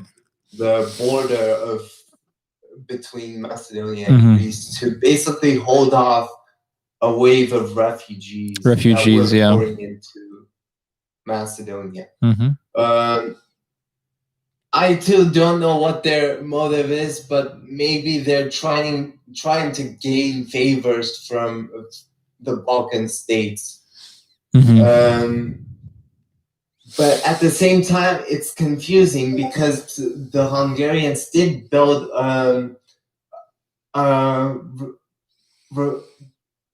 they did at one point build a fence to the border of Serbia to prevent refugees from coming in, which is also a bit confusing. Mhm.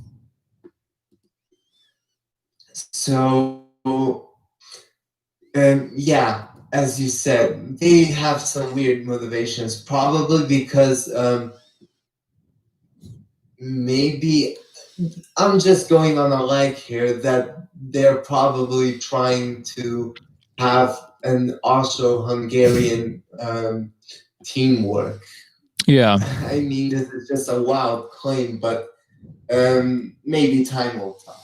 I mean, considering how weird things are, I don't think it's that wild of a claim. Considering That like they want to revive the Austro-Hungarian Empire. I mean, I think there's a whole political movement within Austria that wants to bring that back. Bring back, the emperor and bring back the empire, and the fact that Turkey is working to revive its empire, I wouldn't be so much surprised if they did so, considering their cultural similarity with Germany. I mean, the Germans want to pretend that the Austrians are not necessarily German, that they are their own state, that they have their own language. But if that's the case, then why does Bavaria have similarities with Austria? Yes. Why is it that if you understand German, you can speak to a German in Austria? Well, yeah. Why can someone understand German in Austria? Yeah. Because they belong to the same cultural, linguistic sphere. They're Germans. It's just a fact. I mean, I don't know how anyone can sit there and say, "Oh, that's not. They're the Austrians." It's like, well, they're Germans. I mean, they've been speaking German since forever. Austria once ruled over much of the different German states. There was a war to overthrow Austrian power, but they're Germans. Prussians, they wanted to basically overthrow the Austro-Hungarian rule of the Holy Roman Empire, but this was mainly done for the unification of Germany under Prussian military rule. Yep. There's a big political party in Austria. They call themselves the Freedom Party, and I've read that Freedom Party. Yeah. The party from Martin Sallner, my goodness, from what's his face, Sebastian Kurz? Yeah, Sebastian. Well, Sebastian Kurz, I think he's with the Austrian People's Party, but then you have the Freedom Party under, I think his name is Christian Stock or something, Strock. But those guys, they want to bring back the German-Austrian Union. They want to bring that back. Yeah. I mean, if they were trying to push for the pro-Austro-Hungarian reunification, I wouldn't be that much surprised, considering that there is a very quiet tension between Hungarians and Serbs regarding the Vojvodina region, which is basically a province of Serbia, but there is a Hungarian minority living in Vojvodina. So there were quite a few tensions between the Serbs and Hungarians, but they weren't that on a wide scale, if you right. Yeah. Yeah. Mainly the conflict. Sorry. No. Go ahead. Mainly the conflict was intensified within the central parts of the Balkan. Frank from the chat has a question for you. He says, "I have been in the different one." He says, "Since you have seen numerous wars and positioning, what is your thoughts on what is going on in the U.S. and the way we are headed? Like, so what you see the political tensions happening in America. Do you see any sort of similarity as to what's happened in the Balkans in the 1990s?" Does he mean like fractioning, similar to Yugoslavia? Yeah, the Balkanization and all that. No, I don't really see any similarity because really the United States doesn't have the same character as Yugoslavia. That's true. Of course, Yugoslavia was not a monolith state. I mean, you basically had the different federal parts. The main factor in Yugoslavia that was a stable. Well, if you want to make a comparison between Yugoslavia and the United States, the United States cannot be easily divided since they pretty much have power over basically whole NATO, if you will. So it's going to be extremely difficult to balkanize the United States. Right. Because you need to have a very specific reason, a very wild claim as to drive Americans to fall apart. Now, I did do some research on the Confederacy and the Union, but as far as I know, the South is not that strong enough to sustain itself. So, of course, the Union is a lot more powerful. And because the Union is a lot more powerful, I do not think that the United States will face a similar. I really hope you're right. I really hope it. Because I know that there are some fanatical lunatic forces who do want to cause tremendous strife. So I hope you're right. I really do. I mean, anything can change. Maybe at some point I will be proven wrong. So I am not the one to, foresee in the future because as far as I know that a war is coming, as far as I see things, but how things will play out exactly, I don't really know. And as for the reason why Yugoslavia fell apart, really is one simple mistake. The president of Yugoslavia did not want to turn Yugoslavia into a monolith country. Yeah, makes sense. If he made a monolith out of Yugoslavia, then it would be far more difficult to just tear the whole country apart because with Yugoslavia being monolith, first you need to gain years of separatism, but still be under Yugoslavian rule, and then they had to take very hard steps towards independence. But because Yugoslavia was federalized, it would be very easy to pick apart every country, and because well, hold on a second. You already kind of noticed that there is a certain separatism within Macedonia and Slovenia because they kind of don't want to be a part of Yugoslavia, but Macedonia at the same time was content with life in Yugoslavia because I heard a lot of stories about life in Yugoslavia, how people basically lived a luxury of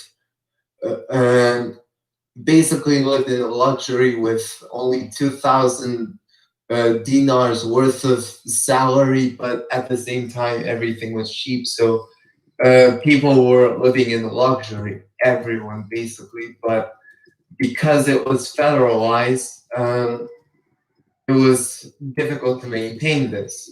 Mm-hmm. Gotcha. Okay. It's probably very late where you are, so I don't want to keep you up. But is there anything? Do you have any other thoughts that you want to give to us?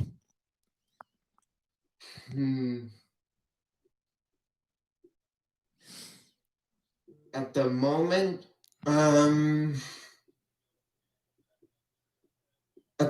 I would just probably going to say the same thing as you did. Keep an eye on Germany and Japan and Turkey.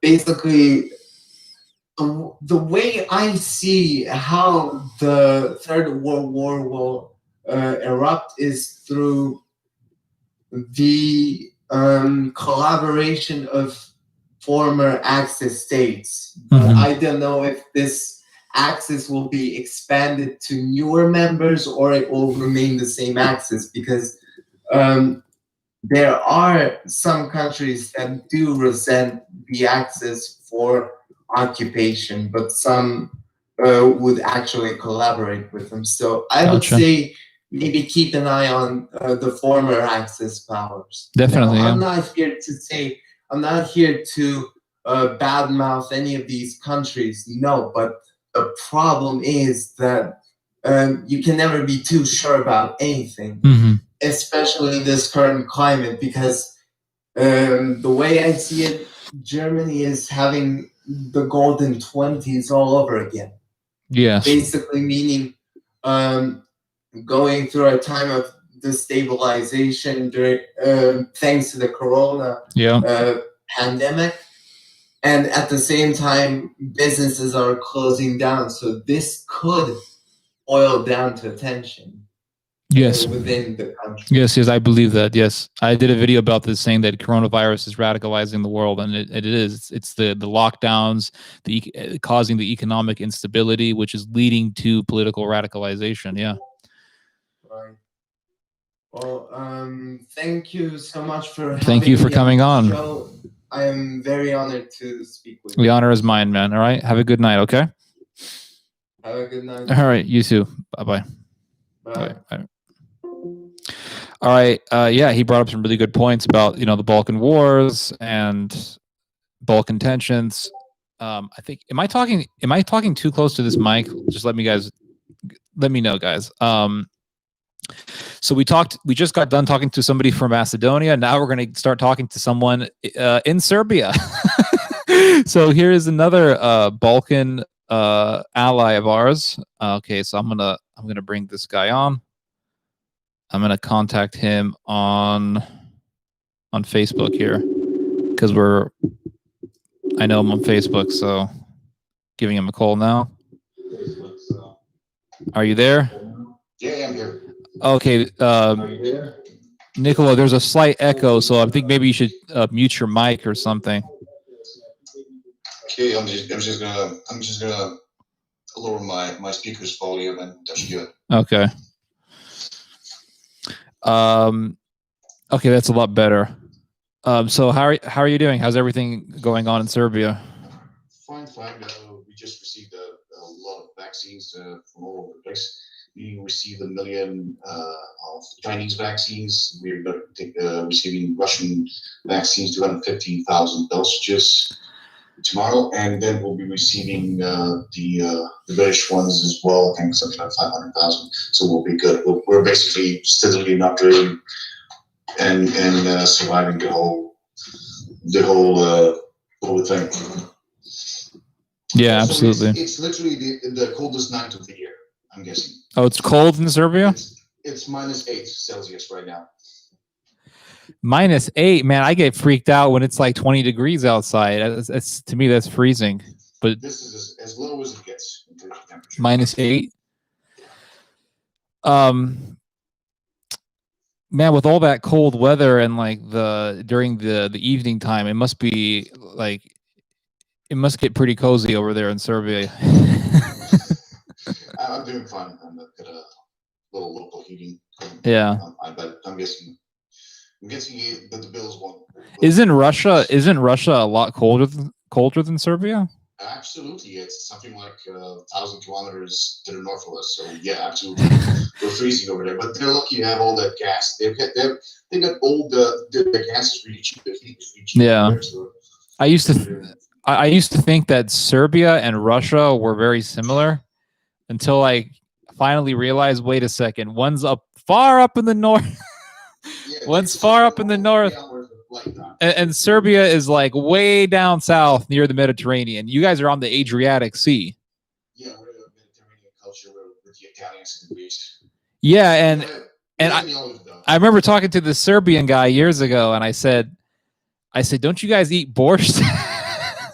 He said to me, we don't eat that stuff in Serbia. I said, what do you guys eat? And he said, we eat kebabs.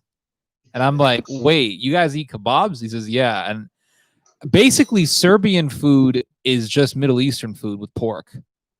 That's pretty much what it is. Like, I don't really see much of a difference. I have no idea about the Middle Eastern food, honestly. You do. You're living in Serbia. I'm telling you, I've seen Serbian food. I'm like, that's just Palestinian food with pork. There's not much of a huge difference. I'll take your word for it. I wouldn't know. What's that? I'll take your word for it. I know nothing about Palestinian food. Well, if you went to the West Bank or if you just walked into any Middle Eastern restaurant, you'd find familiarity. I guarantee it. Oh, cool. There's a lot of like kebabs and the eggplant, and yeah, it's very, very similar. I knew a guy who was a Croatian, and we brought him over to our house one time, and he just loved we cooked him Palestinian food, and he absolutely loved it. And he's like, "This is like Croatian food. It's very similar to Croatian food." But he hated Serbs, so you maybe I don't think I would bring a Serbian and a Croat into the house at the same time. He will like what I have to say about it, but it's not what people will expect. To me he's just sort of in denial. So you're into movies? I know you're into like filmmaking, right? I'm a film director. I graduated film directing in the Academy of Arts in Belgrade. I'm doing a lot of screenplay writing. I've done a lot of ghostwriting, writing in general. Lately, well, these years I've been working on just directing the videos of lectures of the faculty, faculty of law in the University of Belgrade. I highly recommend those. They're in English. They're basically a bunch of legal experts. They're history buffs. They're obsessed with Roman culture mostly. But right now, I'm editing actually something called. Just get you the title. A lecture that's literally called "Killing with a Smile." It's basically a lecture on. Are we on? Yeah, we're on, man. All right. So there's not a change. A lecture that's. It would be translated. I don't know a more polite way to translate it in the English language than shit talk in ancient Greece. Literally, the way they would diss each other, like the Obama thing. Literally, that phenomenon of those speakers in ancient Greece by Professor Seraphim. I think Professor, I think as well. So very nice. That's what I've been about. But I've been into narratology lately. These last few years, basically the very young science on narrative building and the narration in general. That'll be. Yeah, I find movies. I find movies to be super entertaining. It's like one of my pleasures in life is to watch movies, and I think I can't. Hello, Hayek. I can't fully pinpoint. Well, we can. people wonder, like, why do people love movies so much? You know, like, why do people love movies so much? Why do we love film? And I think the reason why a lot of us, I'm speaking for myself, but I'm pretty sure other people feel the same way. I think a lot of us like film because it gives us almost a poetic and a dramatic illustration as to the tragedy of life. And I think that's why we love film. Well, I think you can say the same about drama arts. Film is just a very young one that's also very captivating. Because when you look at the science of film, literally, because film was initially made as a contraption. It was just an experiment and a ride in a fair. That's how it initially came to be. It took a while for it to actually develop into an art form. Scientifically speaking, watching a movie screen is like in terms of the strength of the lighting that your eyes are receiving, is like having 20 cars during nighttime just being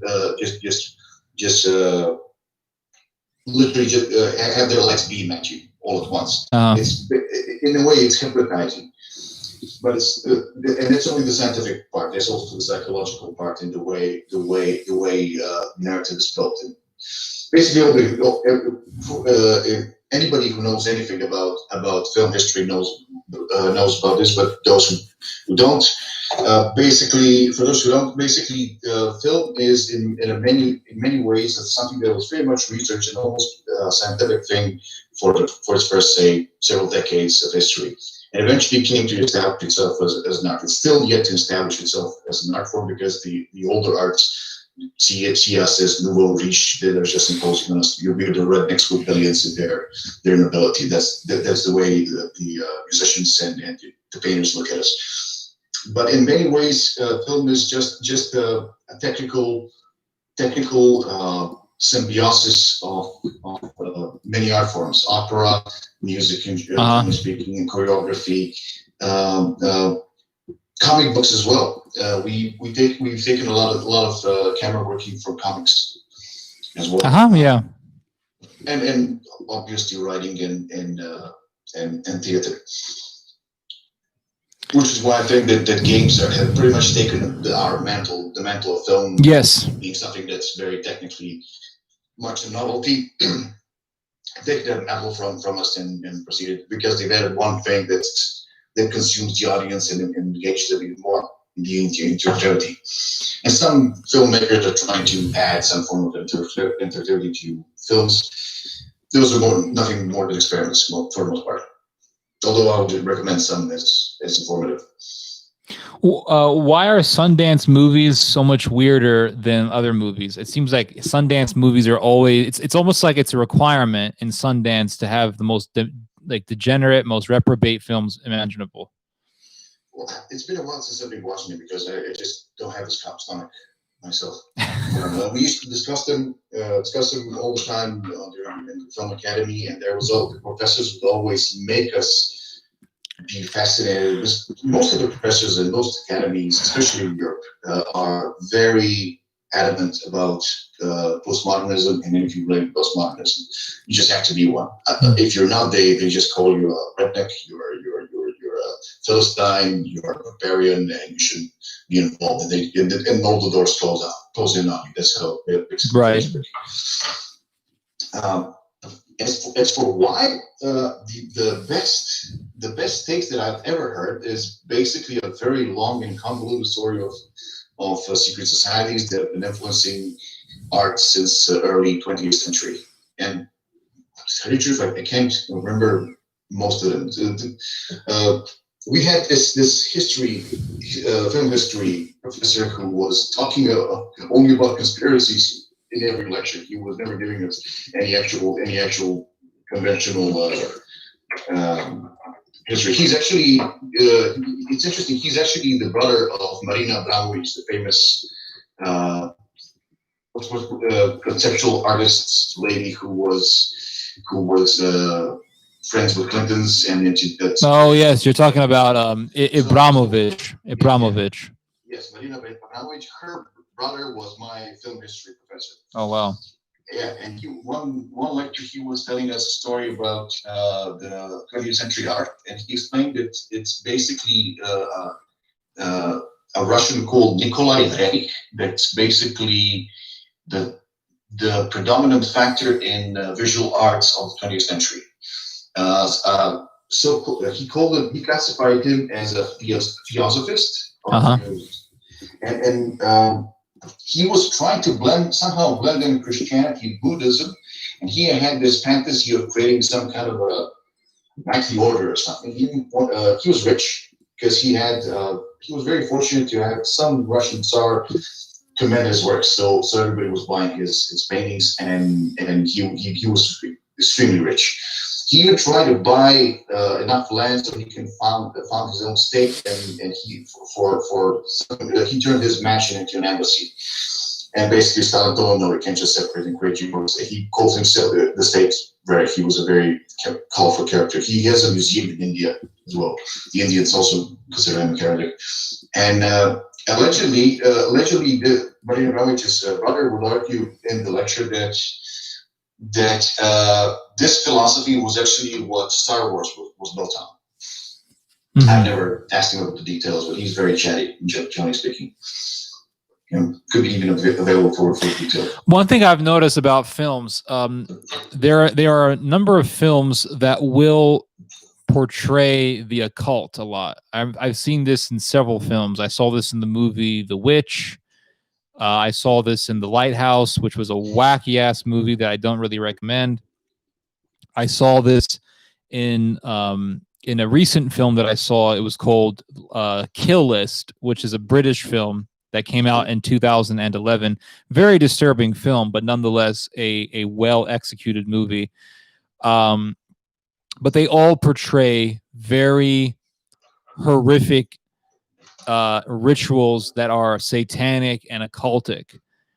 And I'm wondering if, and I know I'm going to get conspiratorial here, but I'm wondering if, like, in the inner circles of Hollywood, they do stuff like that, and these movies are just kind of like an inside joke. Well, isn't it pretty much a public secret? I mean, it's pretty much a public secret in many ways that everybody just doesn't want to talk about. I think Elijah Woods openly, publicly reported that he was being raped as a kid or something, like molested or something. Yeah.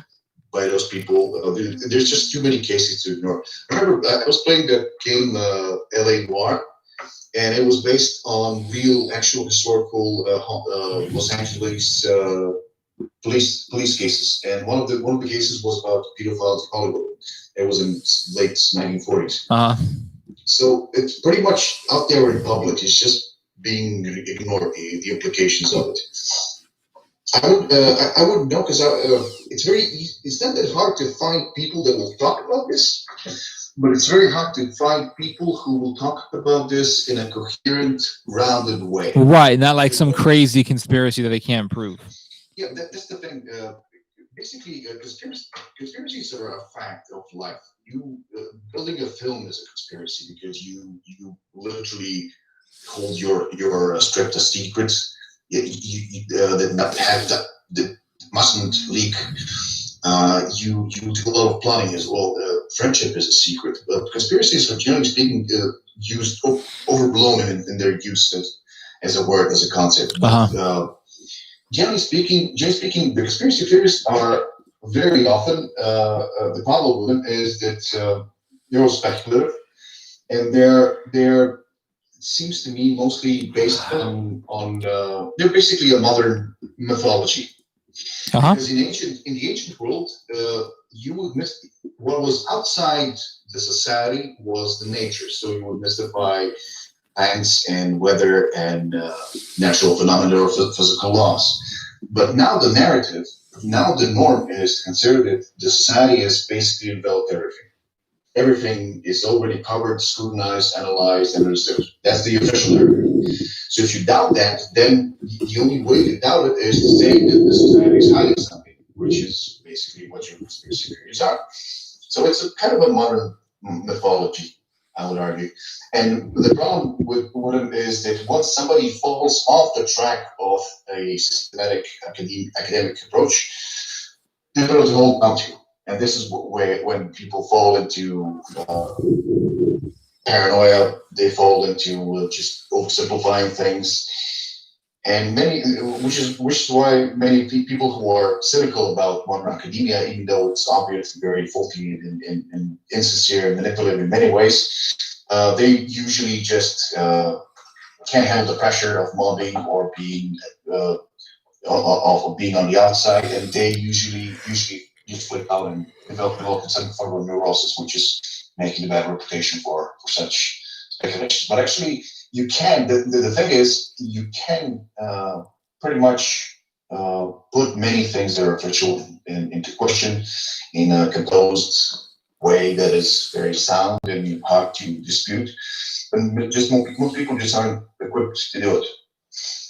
And the fact that many people are getting titles and recognition just based on ideological stance is not helping.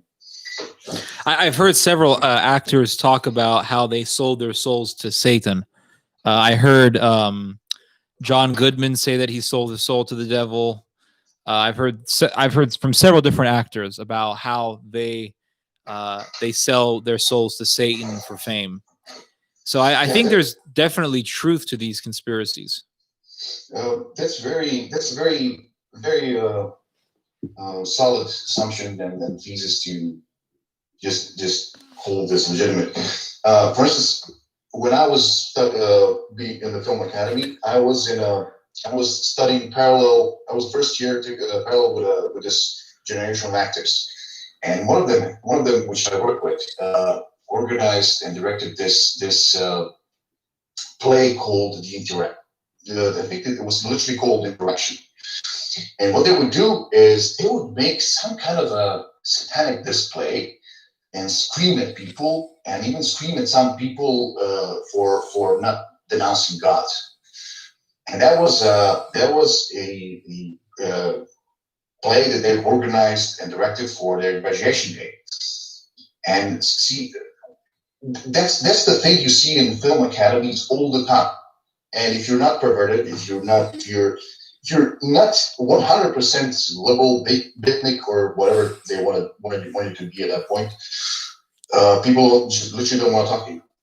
Film academies are filled with people who are pretentious, who want to just keep rehashing old works and just idolizing some reputable authors, and for some reason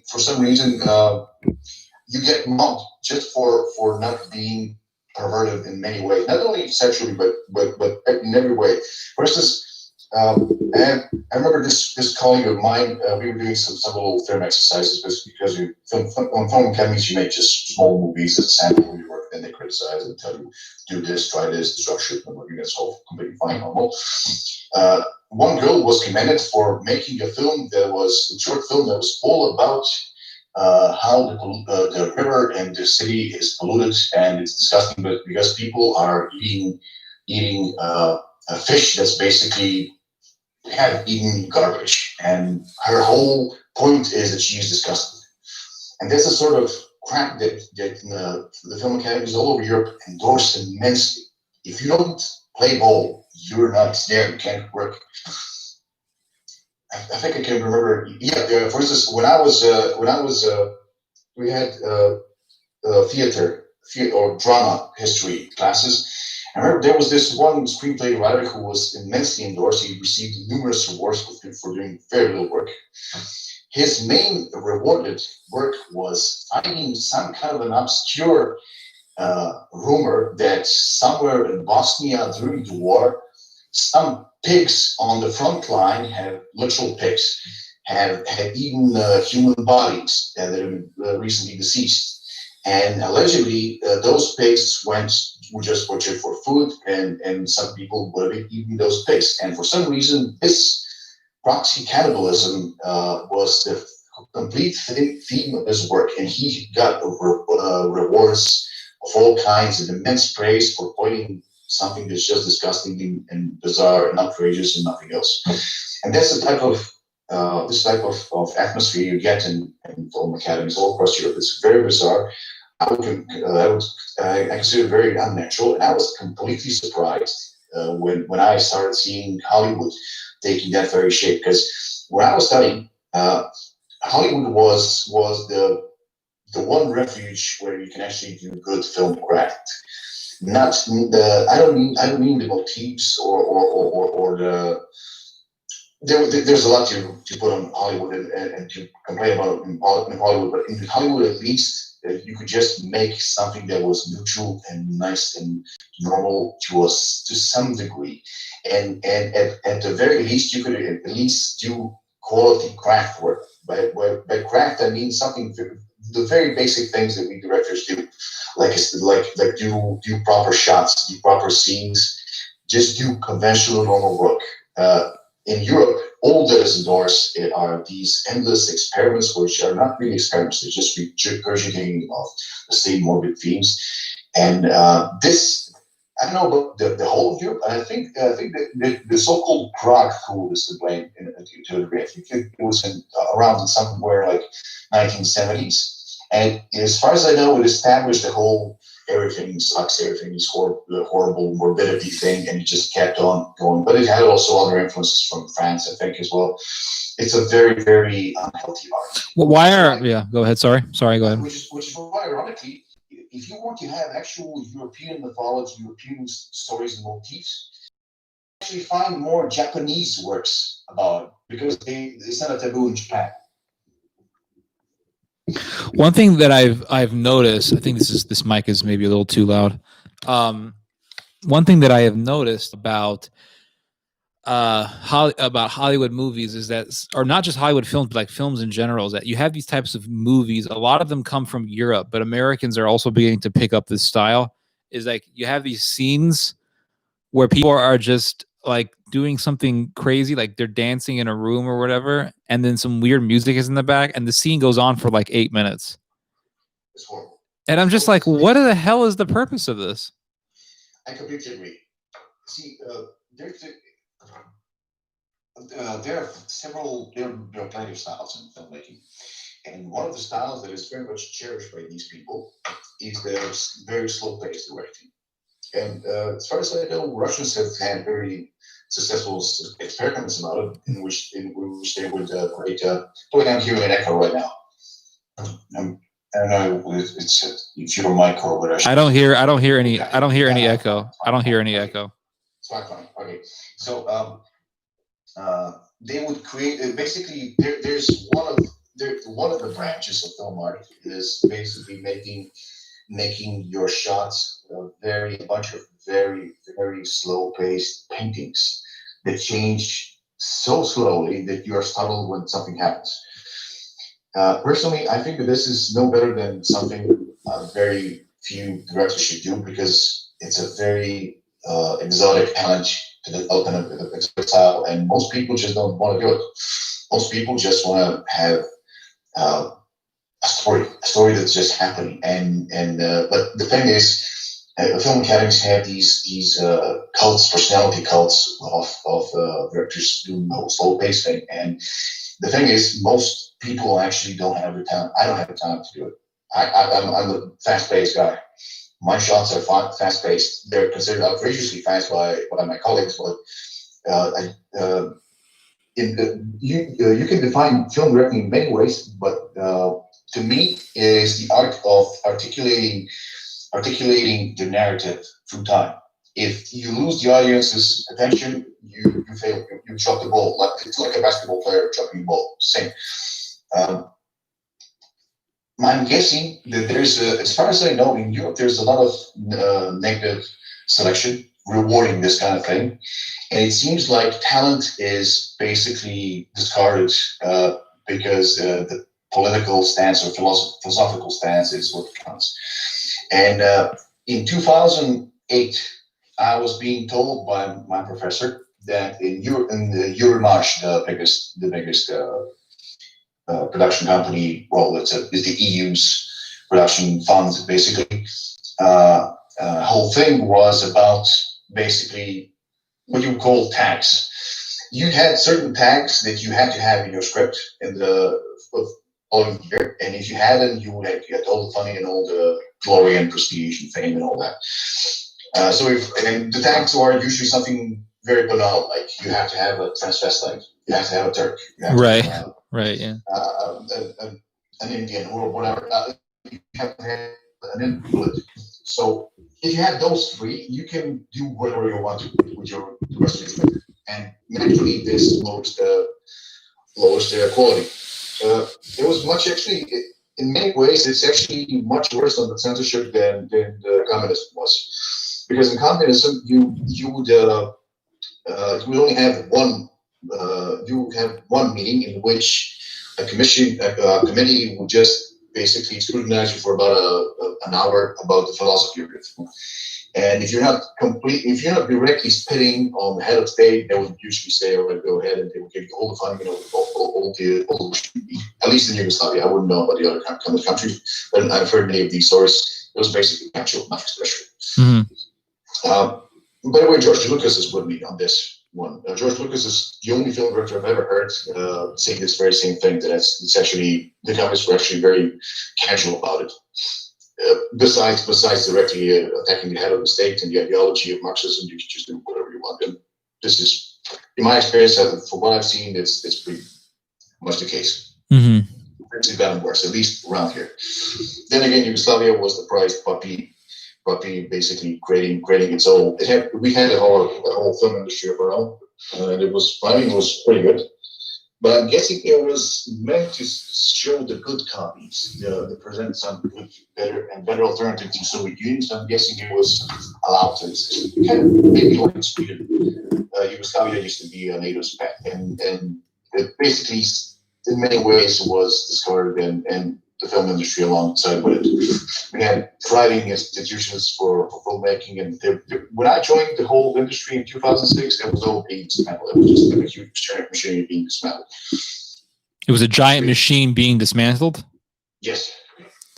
And what did that look like? Well, for instance, if you wanted to, I'm going to give you one plastic example. We had this huge production company called the Zastava Film. Zastava means flag. It was just some huge institution, and basically that was the door in which you just knock on to get a job. If you're anything from a film director to what's the word? Basically any guy, a cinematographer, whatever. You would knock there, and they would just basically give you something to do, and there was a whole system of movie making.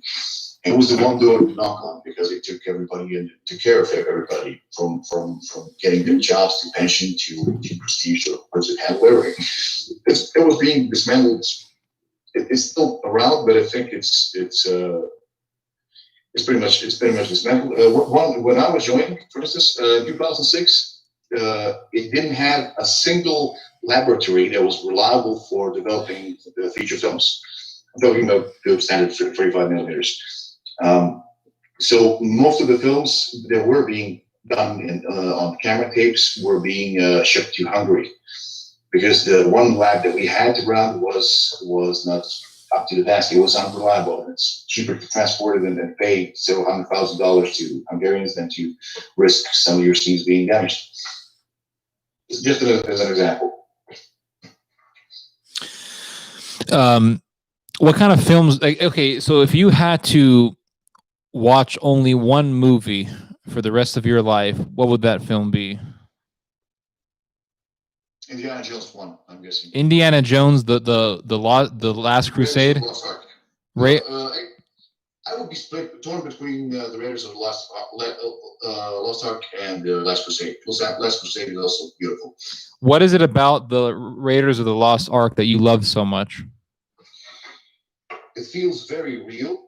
It's harsh and visceral, yet it's actually upbeat, which is why I love adventure. This is why I love the adventure genre, if you can call it genre, more than say horror. Horror, in the horror of horror is always dehumanizing. The protagonist is always weak. The villain is always the nasty power of it. It's all gloomy, and basically it's like sucking your soul. Yeah, there's like no hope in it. Yeah, absolutely. Well, adventure is the exact opposite. The adventure genre is about showing the fantastic and fantastic in a good way as possible and plausible. It does have an element of what if, but for it to work, it has to be at least somewhat plausible. And Indiana Jones just did it perfectly. Because you have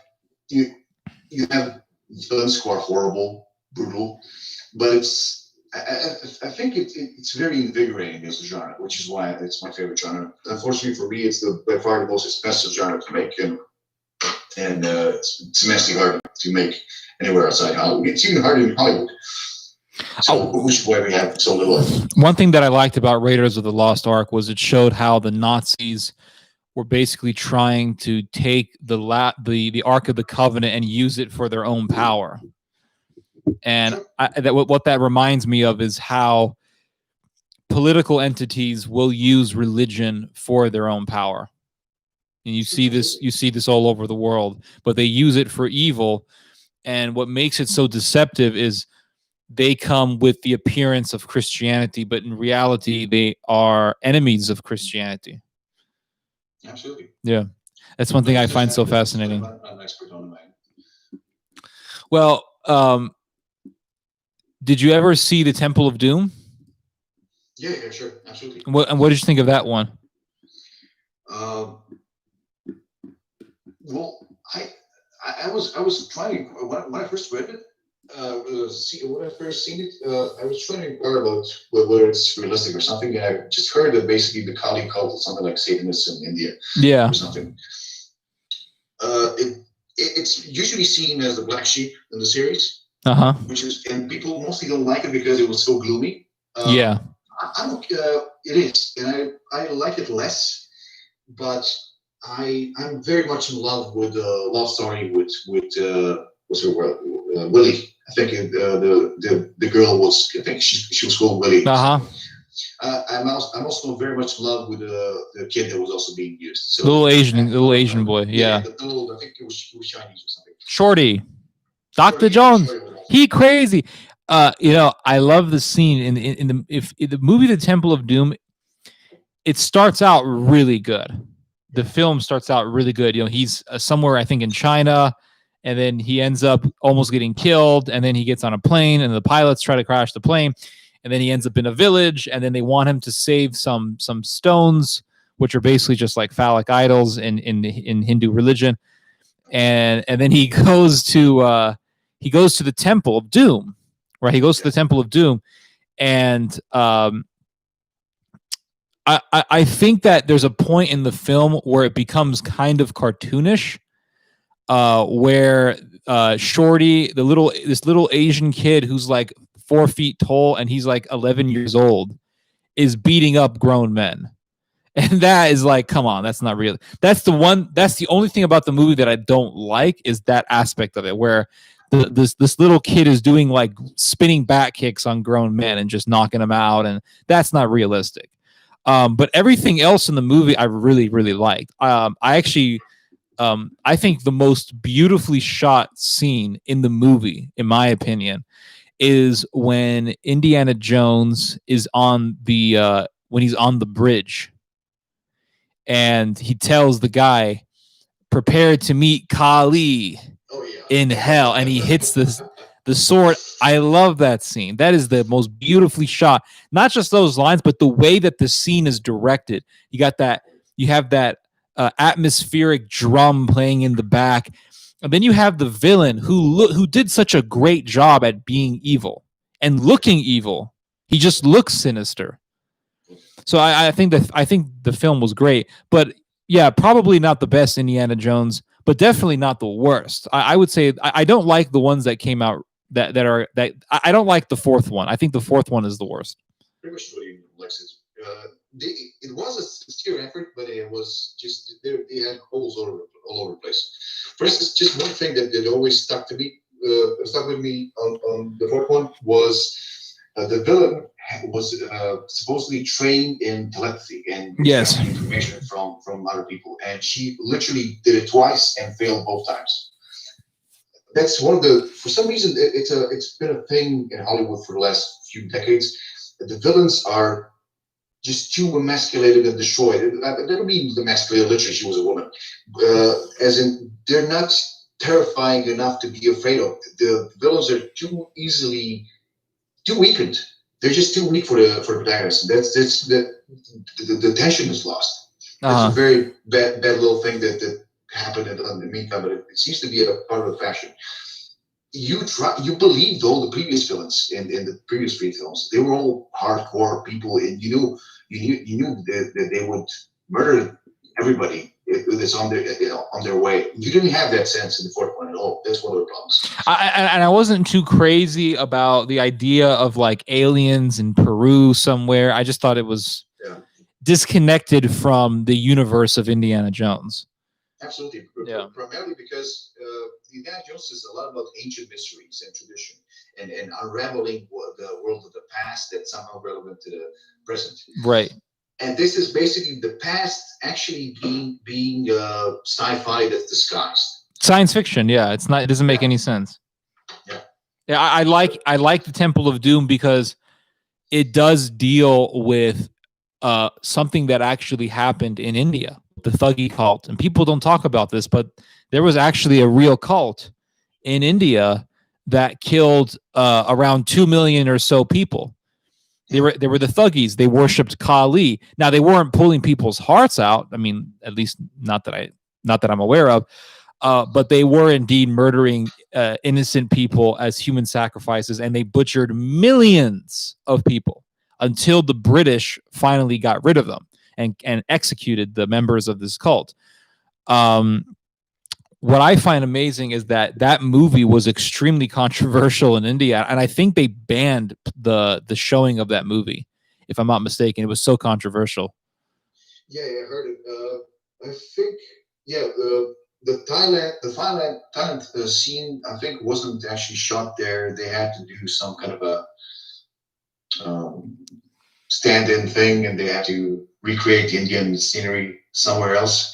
Yeah, I'm guessing it's basically because it's an embarrassing topic for India as a country. Maybe. Well, yeah, but Kali is one of their main deities, so that's I can I mean, in a way, like I understand why they're upset because it's one of their deities, but at the same time, it's like, well, yeah, but the followers of this deity did a bunch of really bad stuff. I'm guessing that they were primarily insulted by the implications of the story, basically having a dashing Westerner white guy save them from the evil. That's also true. Yeah, and then also the idea that that Indians eat monkey brains. I think that was also insulting to them. I'm pretty sure that's low-key racism. Yeah. Assumption about it. Yeah, they're eating eyeballs and bugs, and they're eating like monkey brains. Come on, Indians don't eat that stuff.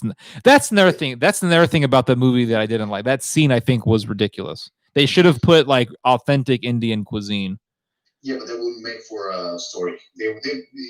That's the whole thing. The genre needs outrageous scenes and something that's very memorable. That's true. They've chosen this for the genre reason, and basically it came off as niche.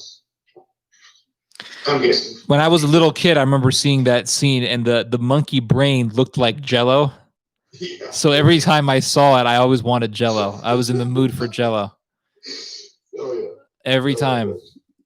Now, you were alive. Okay, if you don't want to tell us this, it's completely understandable. But when were you? What year were you born? Why is that a secret to anyone? No, because some people are like, well, who wants to know? You know. 1982. So, okay, you were born in 1982, which means you were alive during the Balkan War.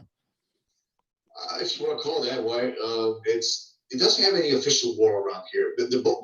When you say the Balkan War, it's actually, well, there are two of them officially. The first one and the second one were in 1912 and 1913. Right.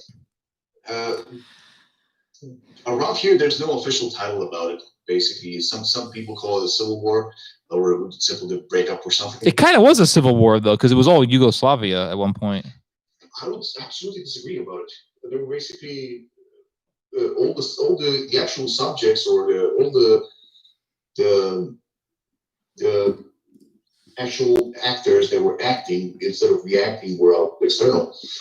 Around here, people just mostly either wanted to live normally or wanted to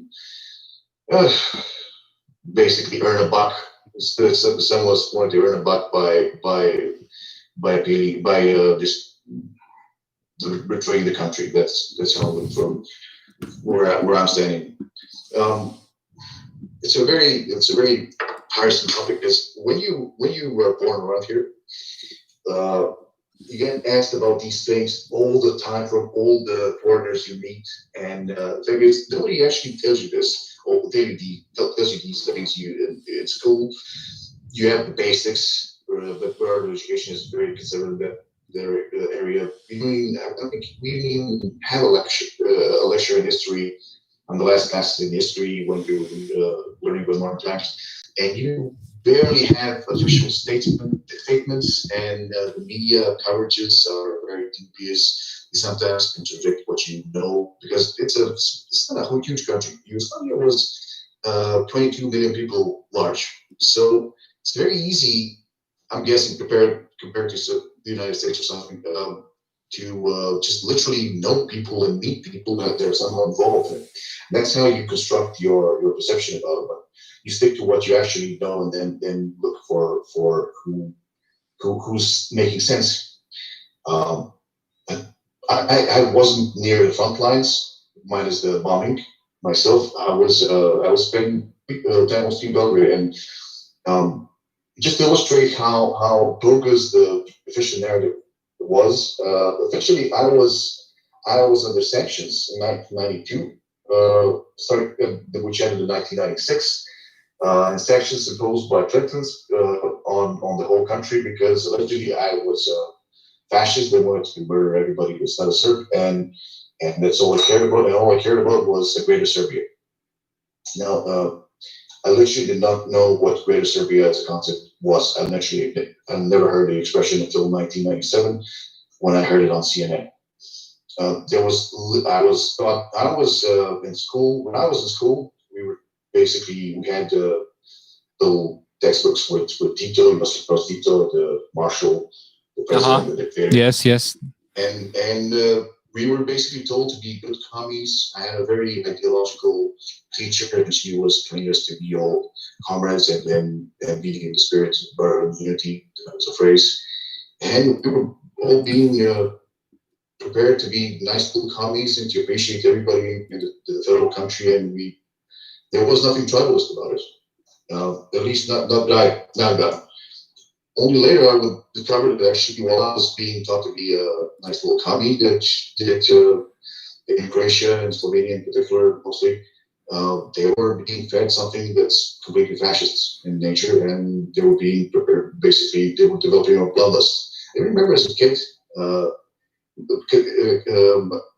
most of us would travel to the Adriatic coast for summer vacations, and I remember there was something always off done, and you would always get bullied or mistreated there, and I had no idea why. And when I would ask as a kid, the parents wouldn't tell me why. So that's the perspective that the very typical Serb, especially from Belgrade, would have. The main narrative that we're basically just savages that would spontaneously start butchering everybody around us because we're retarded is completely bogus. It's the exact same narrative that I've discovered has been fed about the Africans, the Asians, all over the place. So whoever needs to be conquered, basically, if I feel very safe in saying that it's just a new colonial thing. In fact, the whole narrative of Serbs being Nazis was made up by Alistair Campbell, who was literally the author of the whole Iraqi weapons of mass destruction. What was his name? Alistair Campbell. Alistair Campbell. Alistair.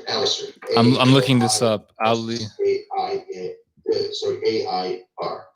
Alistair Campbell. He was the Tony Blair's spin doctor. He is literally the guy that's behind the whole alleged intelligence about the Iraqi WMDs. So that same guy created a whole Serbs are Nazis narrative. So a British guy, his name was Alistair Campbell.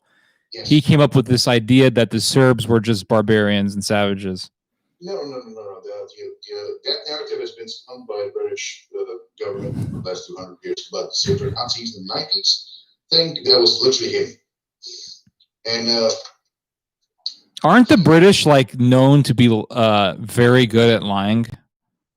I remember Edward Gibbon said that the British are so good at lying that none of the library, like all of the libraries of the world, could not fit the amount of lies that British make up.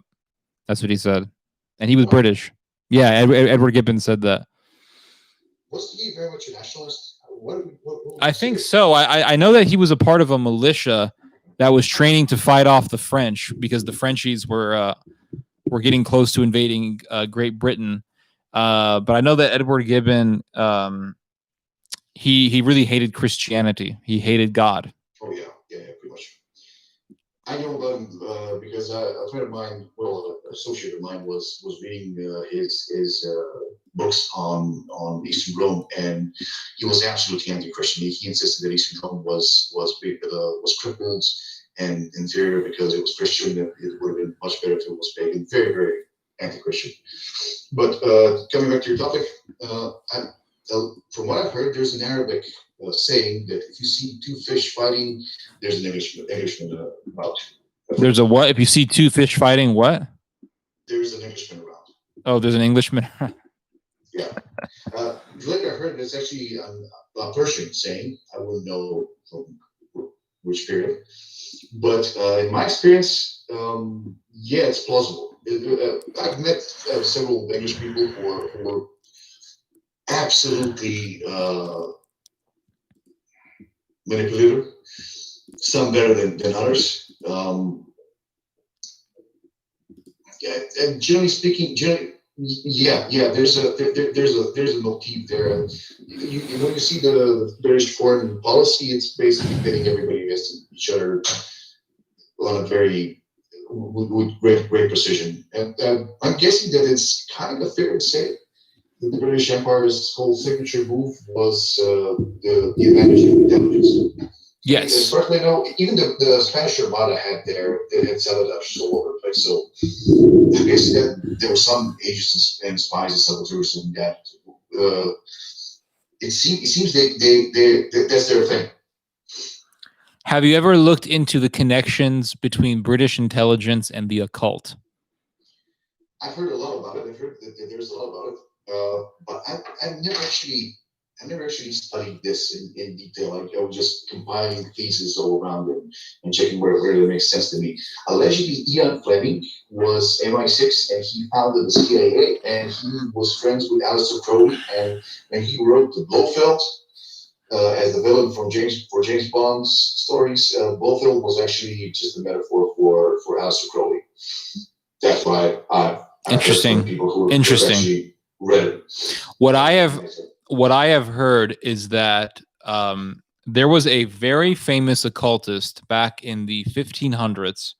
His name was John Dee, and he was not just an occultist, but he was an expert in the art of the Kabbalah.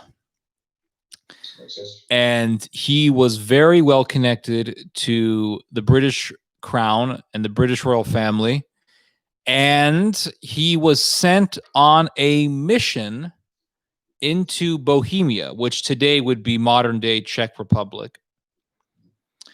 And the reason why they sent John Dee over there is because the British knew that the Bohemians wanted to rebel against the Holy Roman Empire because the Bohemians were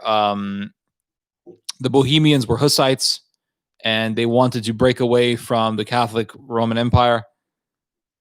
So they sent John Dee over there, and John Dee went there and he began to gather intelligence on the rebellion. He also began to he tried to coordinate a movement in Bohemia against the Holy Roman Empire, backed by the British. So essentially using these Hussite heretics as proxies against the Holy Roman Empire. And while the revolution did not really spark when John Dee was alive, nonetheless, the revolution eventually did spark. But it sparked in the early 1600s. So it makes you wonder as to, it makes you wonder if there was outside influence behind the Bohemian Revolution, which eventually led to the 30 Years' War? That's a very easy assumption to make, because that's just politics as usual. That's literally just another day in the office in politics. This is being mystified in this century for some reason. I don't know if it was mystified in previous centuries, but this is just normal. You have history books filled with these conspiracies of states combating other states by supporting rebellions and hostile factions. It's just normal. It's not an outrageous claim at all. The famous example is with Michaelos the Palaiologos was the eighth Eastern Roman emperor that basically that he sparked the Sicilian rebellion against the Franks. That's just one conspiracy that's just been made by an emperor that's been long gone. So it's well documented. It's not a veil of secrecy, but that's just normal politics, generally speaking. So yeah, probably countries do this type of thing all the time to each other. Yeah, it makes sense. And also during the during the Morisco revolt in Spain, when the Moors revolted against the Spanish crown after the Reconquista was completed, the British gave weapons to the Moriscos so that they could further destabilize Spanish power within Europe. And there was this constant competition between the British and the Spanish, because the Spanish were essentially connected to the Habsburgs. So there's a very long history of this. Now, recently, well, for years, I've heard about the British royal family and their connections to Freemasonry, but I never seriously looked into it. But you should just address Wikipedia. It's visual. It's on Wikipedia. There's no actual secrecy about it. It's not a conspiracy. It's nothing too crazy. But how do you explain when Prince Charles said, "If I could be a virus, I would annihilate the whole of humanity"? Well, it makes no difference who said it. That's a completely insane. I know it's insane, but why would a member of the British royal family say that? What I'm curious about is how did it actually leak into public? Because they keep a lid on these things. Why was it allowed to be published or leaked? Yeah, go ahead. It might be just that he annoyed his mother or something, and so someone jabbed him was just letting that thing leak. Because these things, generally speaking, I don't think that Britain is exceptional about this. Generally speaking, countries do try to conceal their embarrassing moments for whatever reason, primarily for stability and prestige. Well, there's an article here on the royalcentral.co.uk, which is, I guess, it's like a newsletter for the royal family. And it has an article here addressing this virus controversy. And it says here, let me see here, hold on. Wait, maybe this isn't a newsletter. Maybe this is a website that just hates the royal family because they're like exposing a bunch of stuff from them. Let's see here. Hold on a second. If it wasn't on BBC, then they would just deny it. Okay. Hold on. If I think he said, if I were reincarnated, I would become. Yes, here's the quote. It says, "In the event that I am reincarnated, I would like to return as a deadly virus to contribute something to solving overpopulation." That's more specific. Yeah, that's what he said. So he's the extension rebellion avatar something. By the way, we don't have extension rebellion. I only read about it and heard about it from some of the Westerners that I've been in touch with, and we don't have anything like that. Around most Westerners be dazzled if they heard about it. Well, it's probably very late down there in Serbia, so I don't want to keep you up, but I will finish with, I just want to finish with this one thing. I have heard that because the English were originally Anglo-Saxons who came from Denmark, I've heard that the royal family is of pure Anglo-Saxon lineage, and that they do not want that line to mix with something that is not white. And so maybe that's the reason why they killed that princess. What was her name? I forgot her. What was her name? Diana. Yeah, because she was having sex with some was like Pakistani guy or something. Yeah. And she had a baby with him.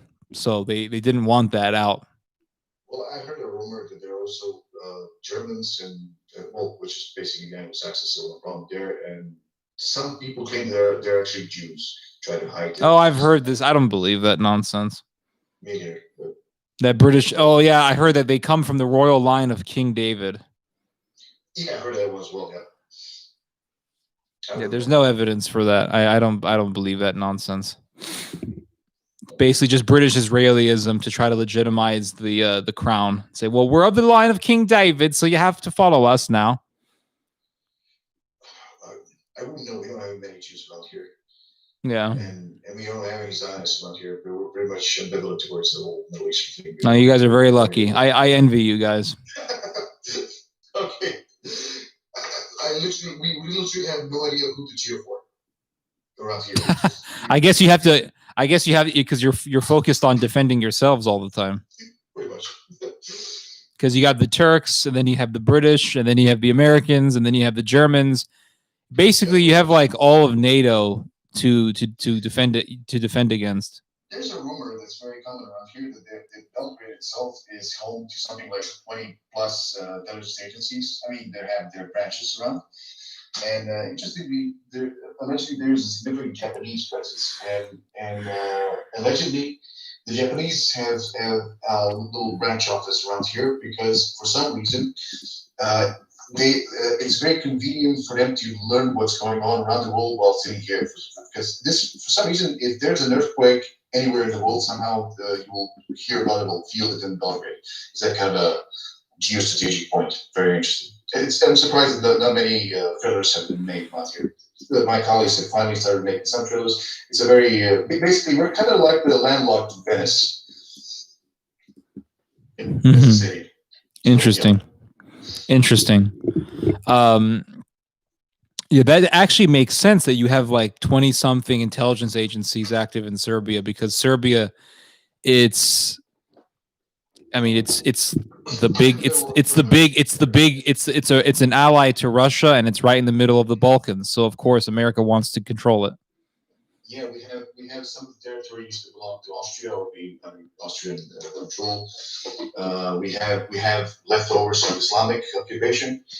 We have the Slavic population. We have some of the empire, the remains of the Eastern Roman and the Rome itself. When you had Mongols invade us, I think Kublai Khan died something like 50 kilometers from where I am. He was ambushed. Kublai Khan died 50 kilometers from where you're at? Yeah, and Attila the Hun, I think, also should be around here as well.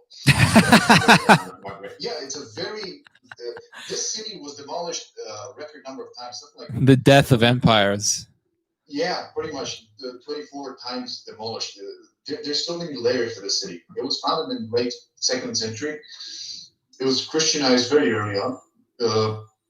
It has a lot of influences all around. You know, and figuring out who's actually who ethnically is just there's no polite way to say it, basically a very complex issue, because there were so many movements and migrations. It's a very interesting area. By the way, the word Balkan or the Balkans was basically introduced and invented in the early 19th century by a pan-Germanian German geographer that basically all of a sudden peddled some Turkish word for some mountain for the whole southeastern Europe, and it was quickly spread by Britain. But before that, the whole area used to be called Roma, which is just a Turkish word for Rome, because it used to be a part of Rome. And I think there was an ancient word for this peninsula called Hum. Other than that, Balkans as a concept and the whole, they're all the degenerates and idiots and retards could be pushing each other. Yeah, that's a very novel thing from the 19th century. Have you ever? Yeah, go ahead. I think it was pretty much made for political purposes. Have you ever heard of the Battle of Belgrade in 1456? I've just seen a nice anime documentary about it. The Westerners were defending Belgrade from the Ottomans, and there was a guy by the name of Giovanni di Capistrano, and he held up a cross, and as long as the cross was held up, the Christians were being victorious. Yeah, it's a fascinating battle. Very fascinating story, but it kind of goes to show that, because there's so much hatred between, well, I don't want to say so much, but okay, I understand that Serbia is Eastern Orthodox, and like Russians are, Eastern Orthodox, Greeks are Eastern Orthodox, but then you have some hatred between Western Christians and Eastern Christians, so basically Roman Catholics and Eastern Orthodox Christians. And I don't know how visceral or how present that hatred is in Eastern Europe, but and I wanted to get your opinion on this. In America, you have Eastern Orthodox Christians who are basically like, they were born Protestant or they were born Catholic, and then they convert to Orthodoxy, then they start hating Catholics for some reason. And I've noticed this as well. But is that also very present? Is anti-Catholicism very present in Eastern Europe amongst Eastern Orthodox, or is it not so much? Well, I can't speak for the whole part of the continent because I haven't seen most of it. In Russia, I spent a while in Russia, mostly during the bombing in 1999. I've never noticed them in any way speak of Roman Catholics or just there was never a conversation. Maybe it was never brought up. I think that they were they go as far as not trusting Roman Catholics, generally speaking. But that's only as far as I've seen it. I've never seen something like slurs or some. I've heard one anecdote of one buddy of mine who was asked by the brother of his girlfriend, Russian girlfriend, what religion he's in, and when he said he's Orthodox, he said, "All right, fine." I'm guessing since they lived in a city that's filled with Muslims, I think that's what made a difference for him, because that guy was just a very great Russian man. That's as far as I know. They go as far as being defensive, and pretty much as far as Serbia, we have no awareness of Roman Catholics, generally speaking. I had the exact opposite impression. Many people who were terribly anti-Serbian and very hostile to me for just not agreeing with them, they will literally go and insist that the Serbs are just barbarian chariots that should die and should have been killed by the fascists in Second World War. So that's the bar that I was supposed to cross with them. Some of them turn out to be Roman Catholics.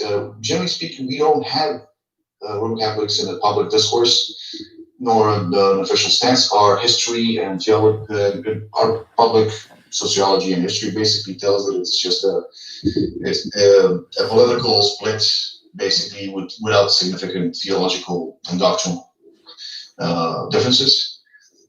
Generally speaking, there is you have some people who would discuss they're nationalists who would claim that the Vatican is pretty much behind many of the plight, much of the plight that is befell Serbs, and I heard some good arguments. They're historically speaking, you have these very consistent purges that we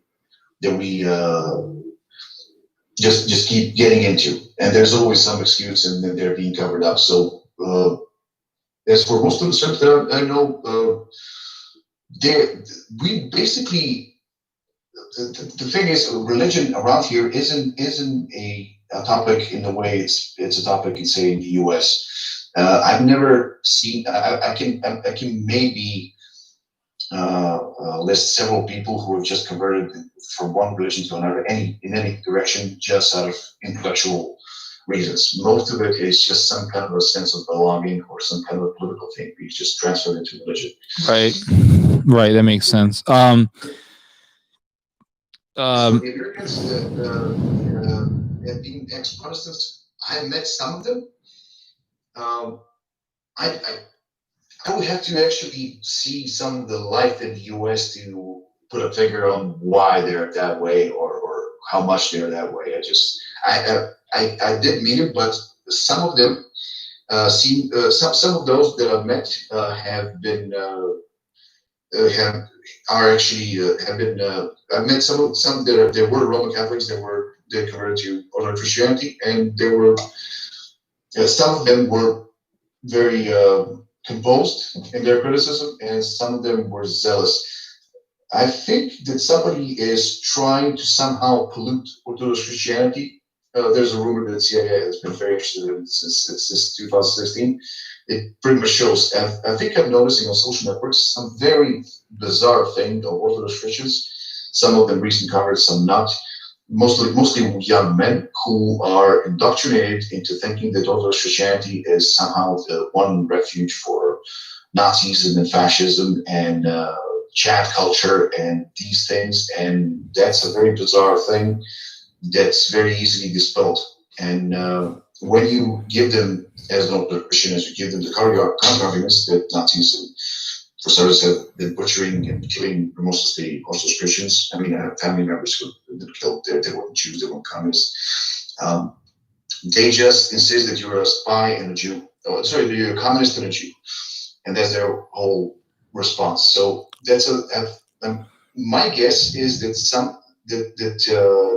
somehow some people. I'm guessing the West is trying to gain composure from liberal influence on Western Christians, and some people are seeking refuge in the Orthodox Church.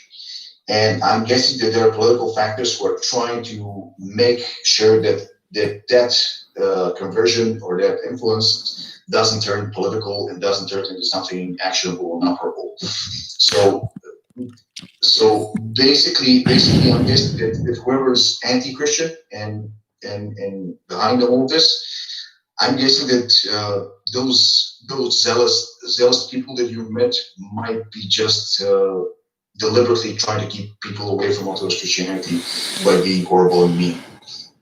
That's one very good way to do it.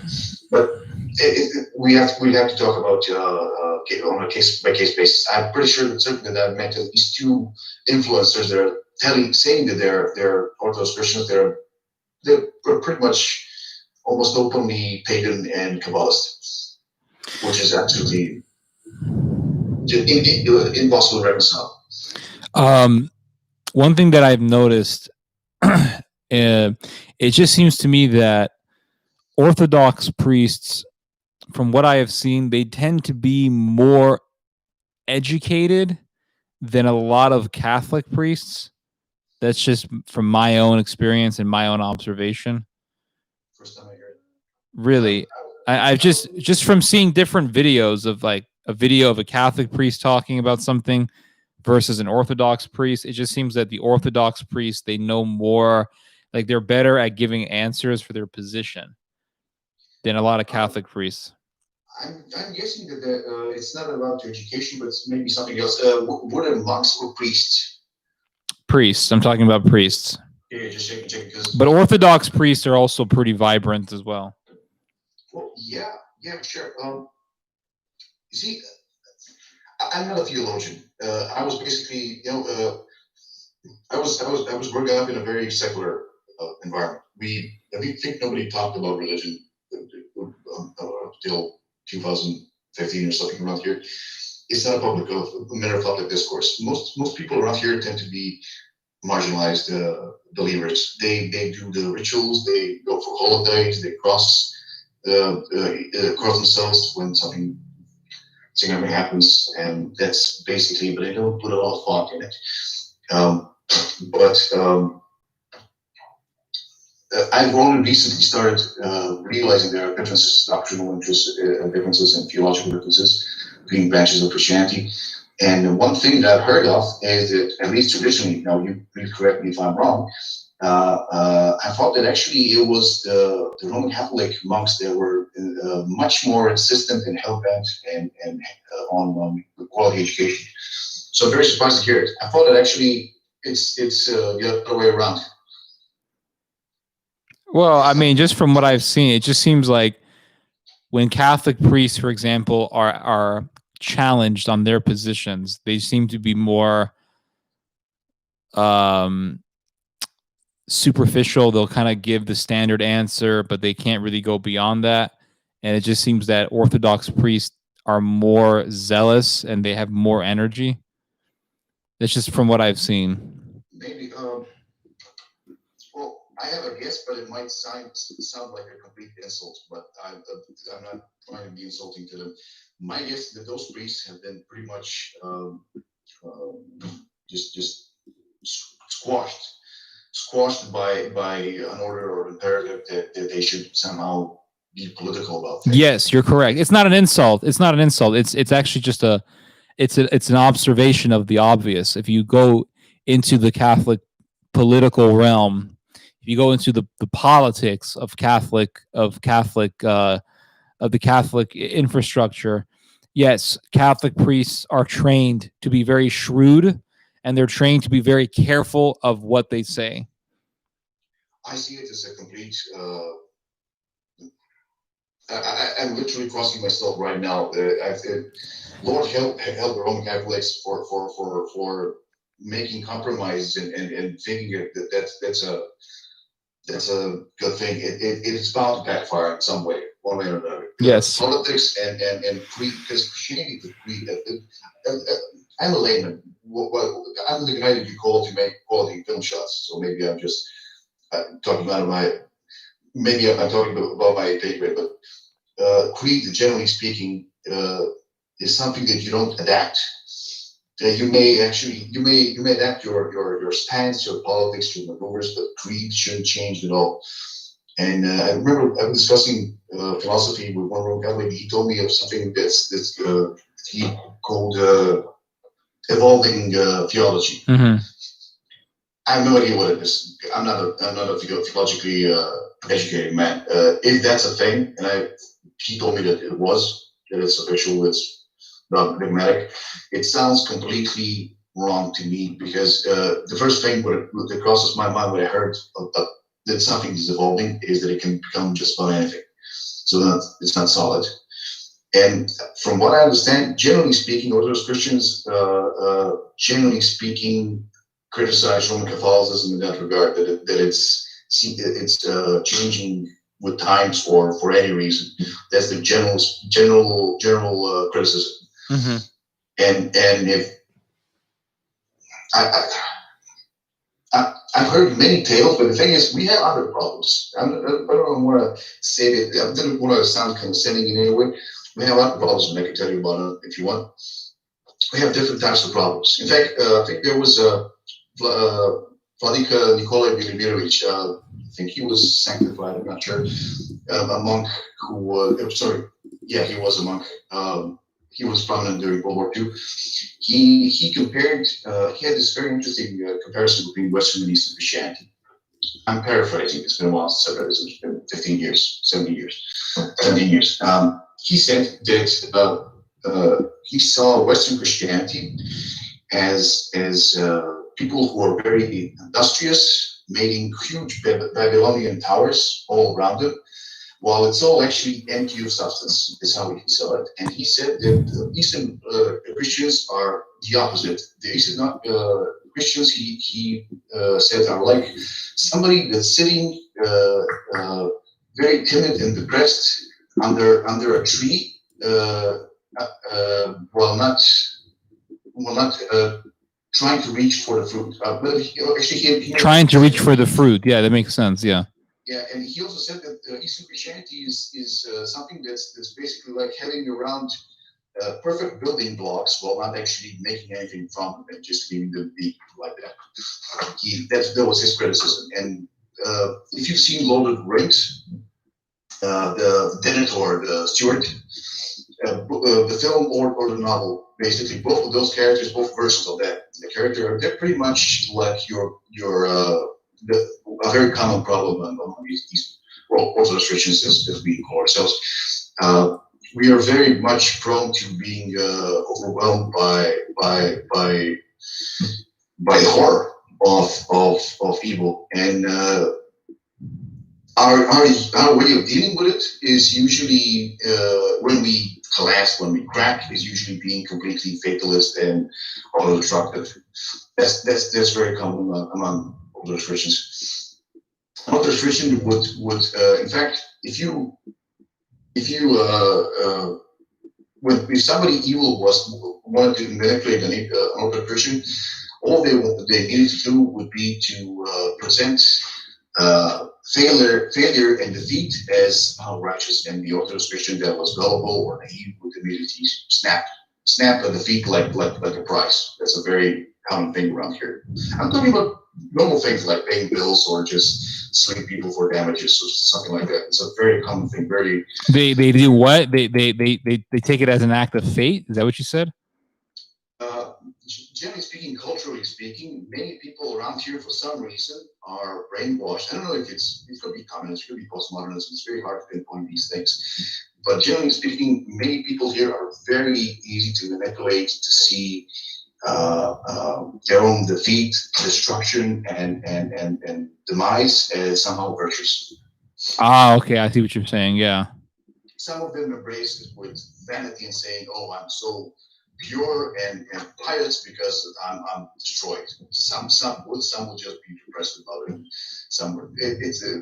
But it also has a lot to do with what my colleagues are doing. We have films that have been teaching us to be so morbid messages. Basically, in many ways, what Americans have been experiencing for the last 10 years is pretty much like what Serbs have been having in the 1990s or maybe 1980s. Mm-hmm. A lot of the atmosphere of that I've seen in your country it pretty much reminds me of what I've seen as a kid in 1980s. And a large part of it is very much artificial, as in created and built up by my colleagues, basically, by spin doctors and feeding people with misery, depression, and wrong messages.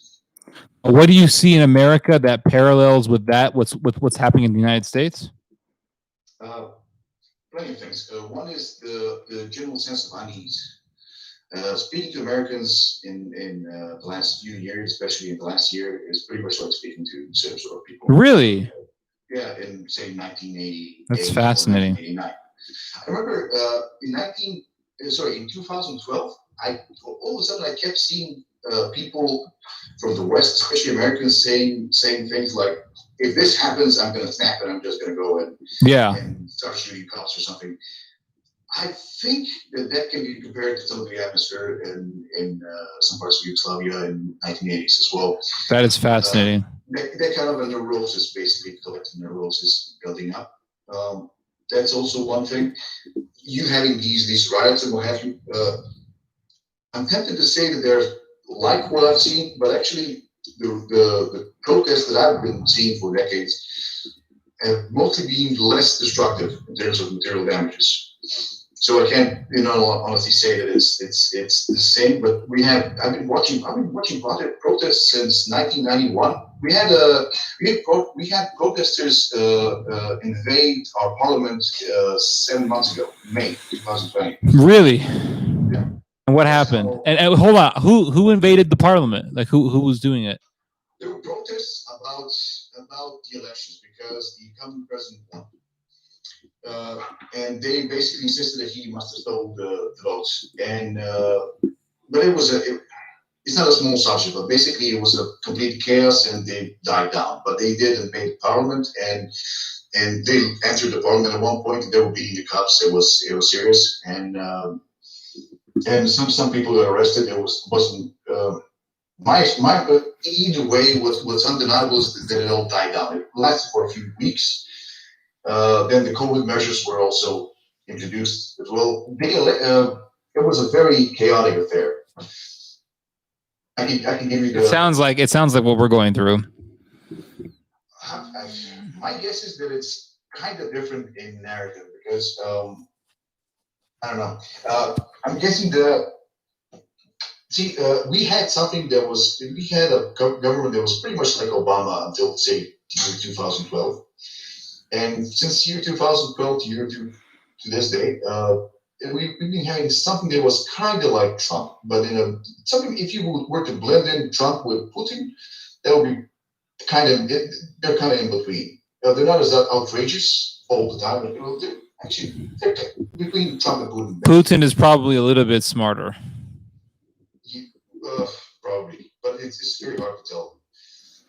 Probably, but Putin seems to be a product of the whole intelligence agency he's coming from. Mm-hmm. So he'll probably be murdered in year 2000 or 2002 or something if he didn't have protection. So he's basically just a spokesman of a state apparatus that's working fine. He probably makes good decisions, I'm guessing, but I'm guessing it's not all his intelligence as much as that he has people to work with quality institutions. Right, that makes sense. Generally speaking, that's usually the case. You can't just have one man change it. No, it never works that way. Yeah, for better or worse. As for Trump, personally, I have a lot of sympathy for because he, for me personally at least, he made me an optimist in life. Because I was very depressed growing up in the 80s and 90s. I honestly thought that the world was going to end or something. What I've been witnessing was very much satanic, and I was really wondering if there's going to be a planet, if there's going to be a World War III or something, or even worse going on by now. His electoral victory has demonstrated to me without any doubt that actually things can honestly improve and can have a twist for the better. That's how I saw him, and because it was the one unpredictable thing that nobody counted on. I wasn't betting on him at all. Mm-hmm. To me, he's a signal of that the history is a game that's still on that can change for the better. That can change, period, in any way. Because it's very easy with the media being so singular in the narratives to think that basically things are set. Many people in Europe would just go around like your doom prophets, basically saying it's all the Illuminati are literally controlling every molecule, and it's all over. The West has decided whatever the US wants, it's going to happen. We're all just minions and pawns. We're going to be killed, or we have to serve, or whatever. That atmosphere has been pretty much broken by his victory. So for me, that's the significance of it. As for what's in store, my guess is as good as yours. I'm guessing. I've been recently watching a video blog of Igor Panarin. He's a Moscow dean of Moscow Faculty of Politicology, and he's the infamous Russian politicologist who has announced the breakup of the United States in 6 parts. He did it in 2009, and he was laughed at a lot. Basically, he was mocked that he's just dreaming and whatever. Many Americans take those notions very seriously now, but actually, from what I've seen, I mean, you can just check his channel. The thing is, he's speaking in Russian. I'm not good at Russian, so I'm having a very hard time following what he's saying. But he does say that basically he's very optimistic. In fact, basically, so he puts it. He thinks he said to the Americans that he's done the fight, and that he actually claims that Trump is the best opportunity to save the United States. That's what he's claiming, and he says that it's the civil outcome is very much possible and in a good way, and that the static forces are much weaker than they appear to be. That's what he says, and he says that literally says that forces of good will win. The forces of God against Satan in the United States. That's what he says. Whether that's realistic or optimistical or fluid, I can't possibly tell you. Mm-hmm. But it just sounds like Serbia has been in like a doomer phase for a while, and I think America is sort of transitioning into that psychology, into that psychosis of being of doom and gloom. You don't want to stay there. Really, you don't want to stay there. It's a very toxic thing to have in your heart and your soul. Mm-hmm. I wouldn't recommend it to my worst enemy. Wish you know my worst enemy. It's you just don't want to be there. The people who are poisoning, if there are any authors or productions or whatever, or music or whatever, who are poisoning you with those notions, in hindsight, please don't listen to them. If you value your life and soul, and you should value your life and soul because you're given by God, not anyone's to lose. Doom and gloom can pass like a storm, and even if the worst happens, I'm not here. What's the story? I'm just a struggling artist. If what happens, it won't. Evil is bound to lose one way or another eventually. That's. I've heard that. I was living in the United States. I've heard that like Russia has been in a state of doomerism for a while, because of like economic problems and just the way that the country's infrastructure is. And I'm wondering, like, I think America is going to transition to that. Maybe not as bad, but I think it's going to be there because of the fact that half the country thinks that their president had his election victory stolen from him. And I'm not saying that they're wrong, because it is very strange that this old guy beat Trump. Yeah. But at the same time, when you have so many people believe that the election was stolen and that the president is not legitimate, that could lead to some crazy instability, especially if the president doesn't concede, if Trump doesn't concede to Biden being the official president. And then I believe, and this may be a complete conspiracy theory, I'm not sure, but I suspect that the GOP did not want Trump to win. And I think the reason for that is because we've been printing out a lot of money, giving out a lot of money to people for the coronavirus relief. And eventually, Biden wants to give another $1 trillion in relief. Yeah. And I think that is going to destabilize the economy in some way. And there's going to be some kind of economic crash. And perhaps the Republicans don't want that to happen with Trump as president. So they said, okay, give the victory to Biden.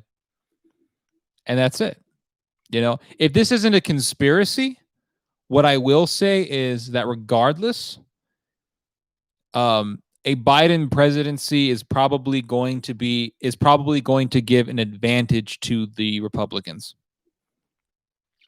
I think there seems to be like the main issue isn't the two-party thing, which is basically banal in itself. If I was living in the United States, what I would have been paying attention to is the UPI topic and the Great Reset topic. That's and the possibility of the collapse of the dollar that's being talked about by some people. That's what I want to know. The collapse of the dollar, yeah, that's very important. Obviously, yeah, a very important thing to be worried about. So those three issues would have been what I would be wondering about, because whichever gray old man would govern is less important than those three things. Personally, I would have been terrified at the prospect of what you said. It's horrible as some people who have actually read it claim it is, because it's basically in many ways a religious thing disguised as some kind of a. Well, the thing is that the World Economic Forum for a long time now has been coming up with these sort of ideas and plans and these ideas that supposedly they want to use to transform the world. The question is, are countries actually going to go out of their way to try to implement these things? Yeah.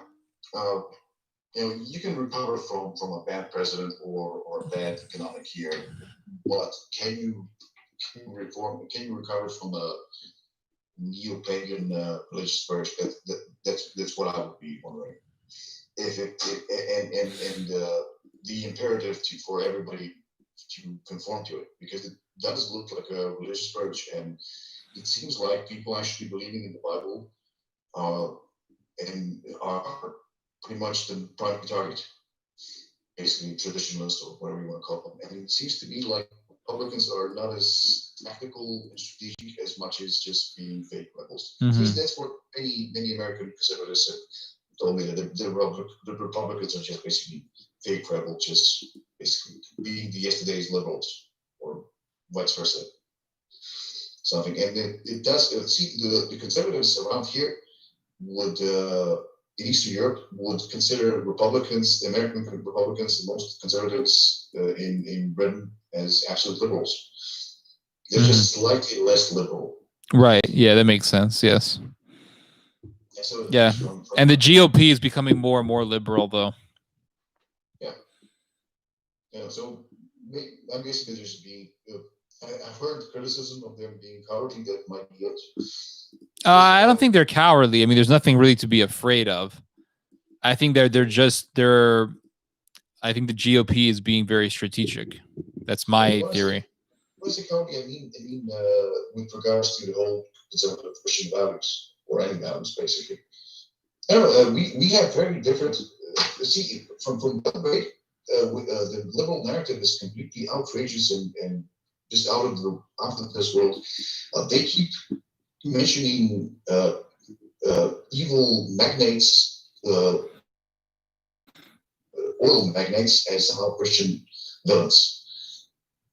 I think I've met some Americans who actually believe in such a thing. I just don't see it.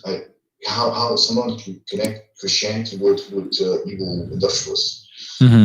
It seems to be at least a belief with some Americans. I've seen Hollywood do it very openly, and I'm guessing it's a can of worms or something, but I just don't understand. I've seen American conservatives, even Orthodox Christians, explaining how capitalism is divine and everything else is communism, and this McCarthyism is very weird to me. Because we've seen communism out here, it's nothing like it's being described by many people who are somehow fighting in 2020. It's people from our perspective in Eastern Europe.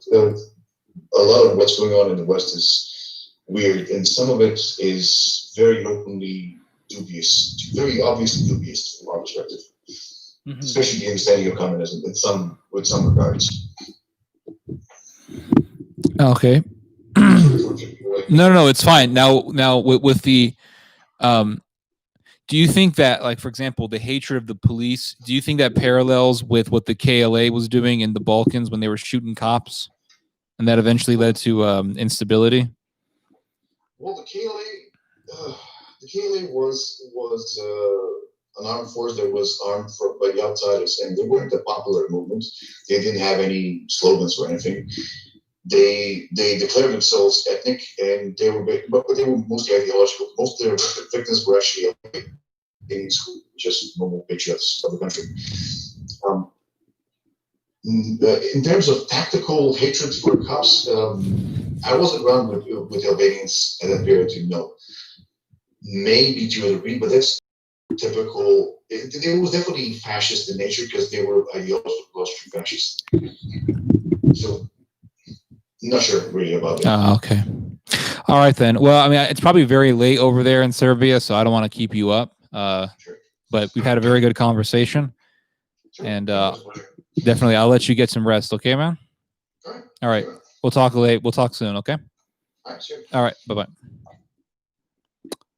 All right. I've been here for like almost 5 hours, so I think I'm done. Let's see what some of these chats have to say. I know Heather Green, you're very stuck on this subject of this guy, Brandon. Maybe Brandon O'Connell can reach me on Discord, and maybe we can have a talk on live stream. I don't know. Let me know. Rothschilds are pretty powerful and integrated in the U.S. Yeah, that's true. Rothschilds and the Rockefellers, absolutely. Let's see here.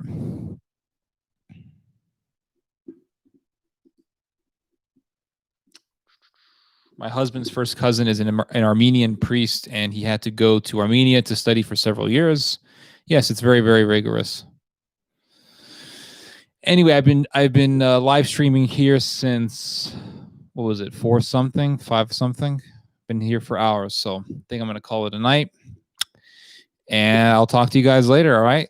Enjoyed the stream. Enjoyed talking with you guys. I'm gonna get off Discord here. And I'm going to get off Facebook. All right. I'll talk to you guys later. God bless. Getting off Facebook.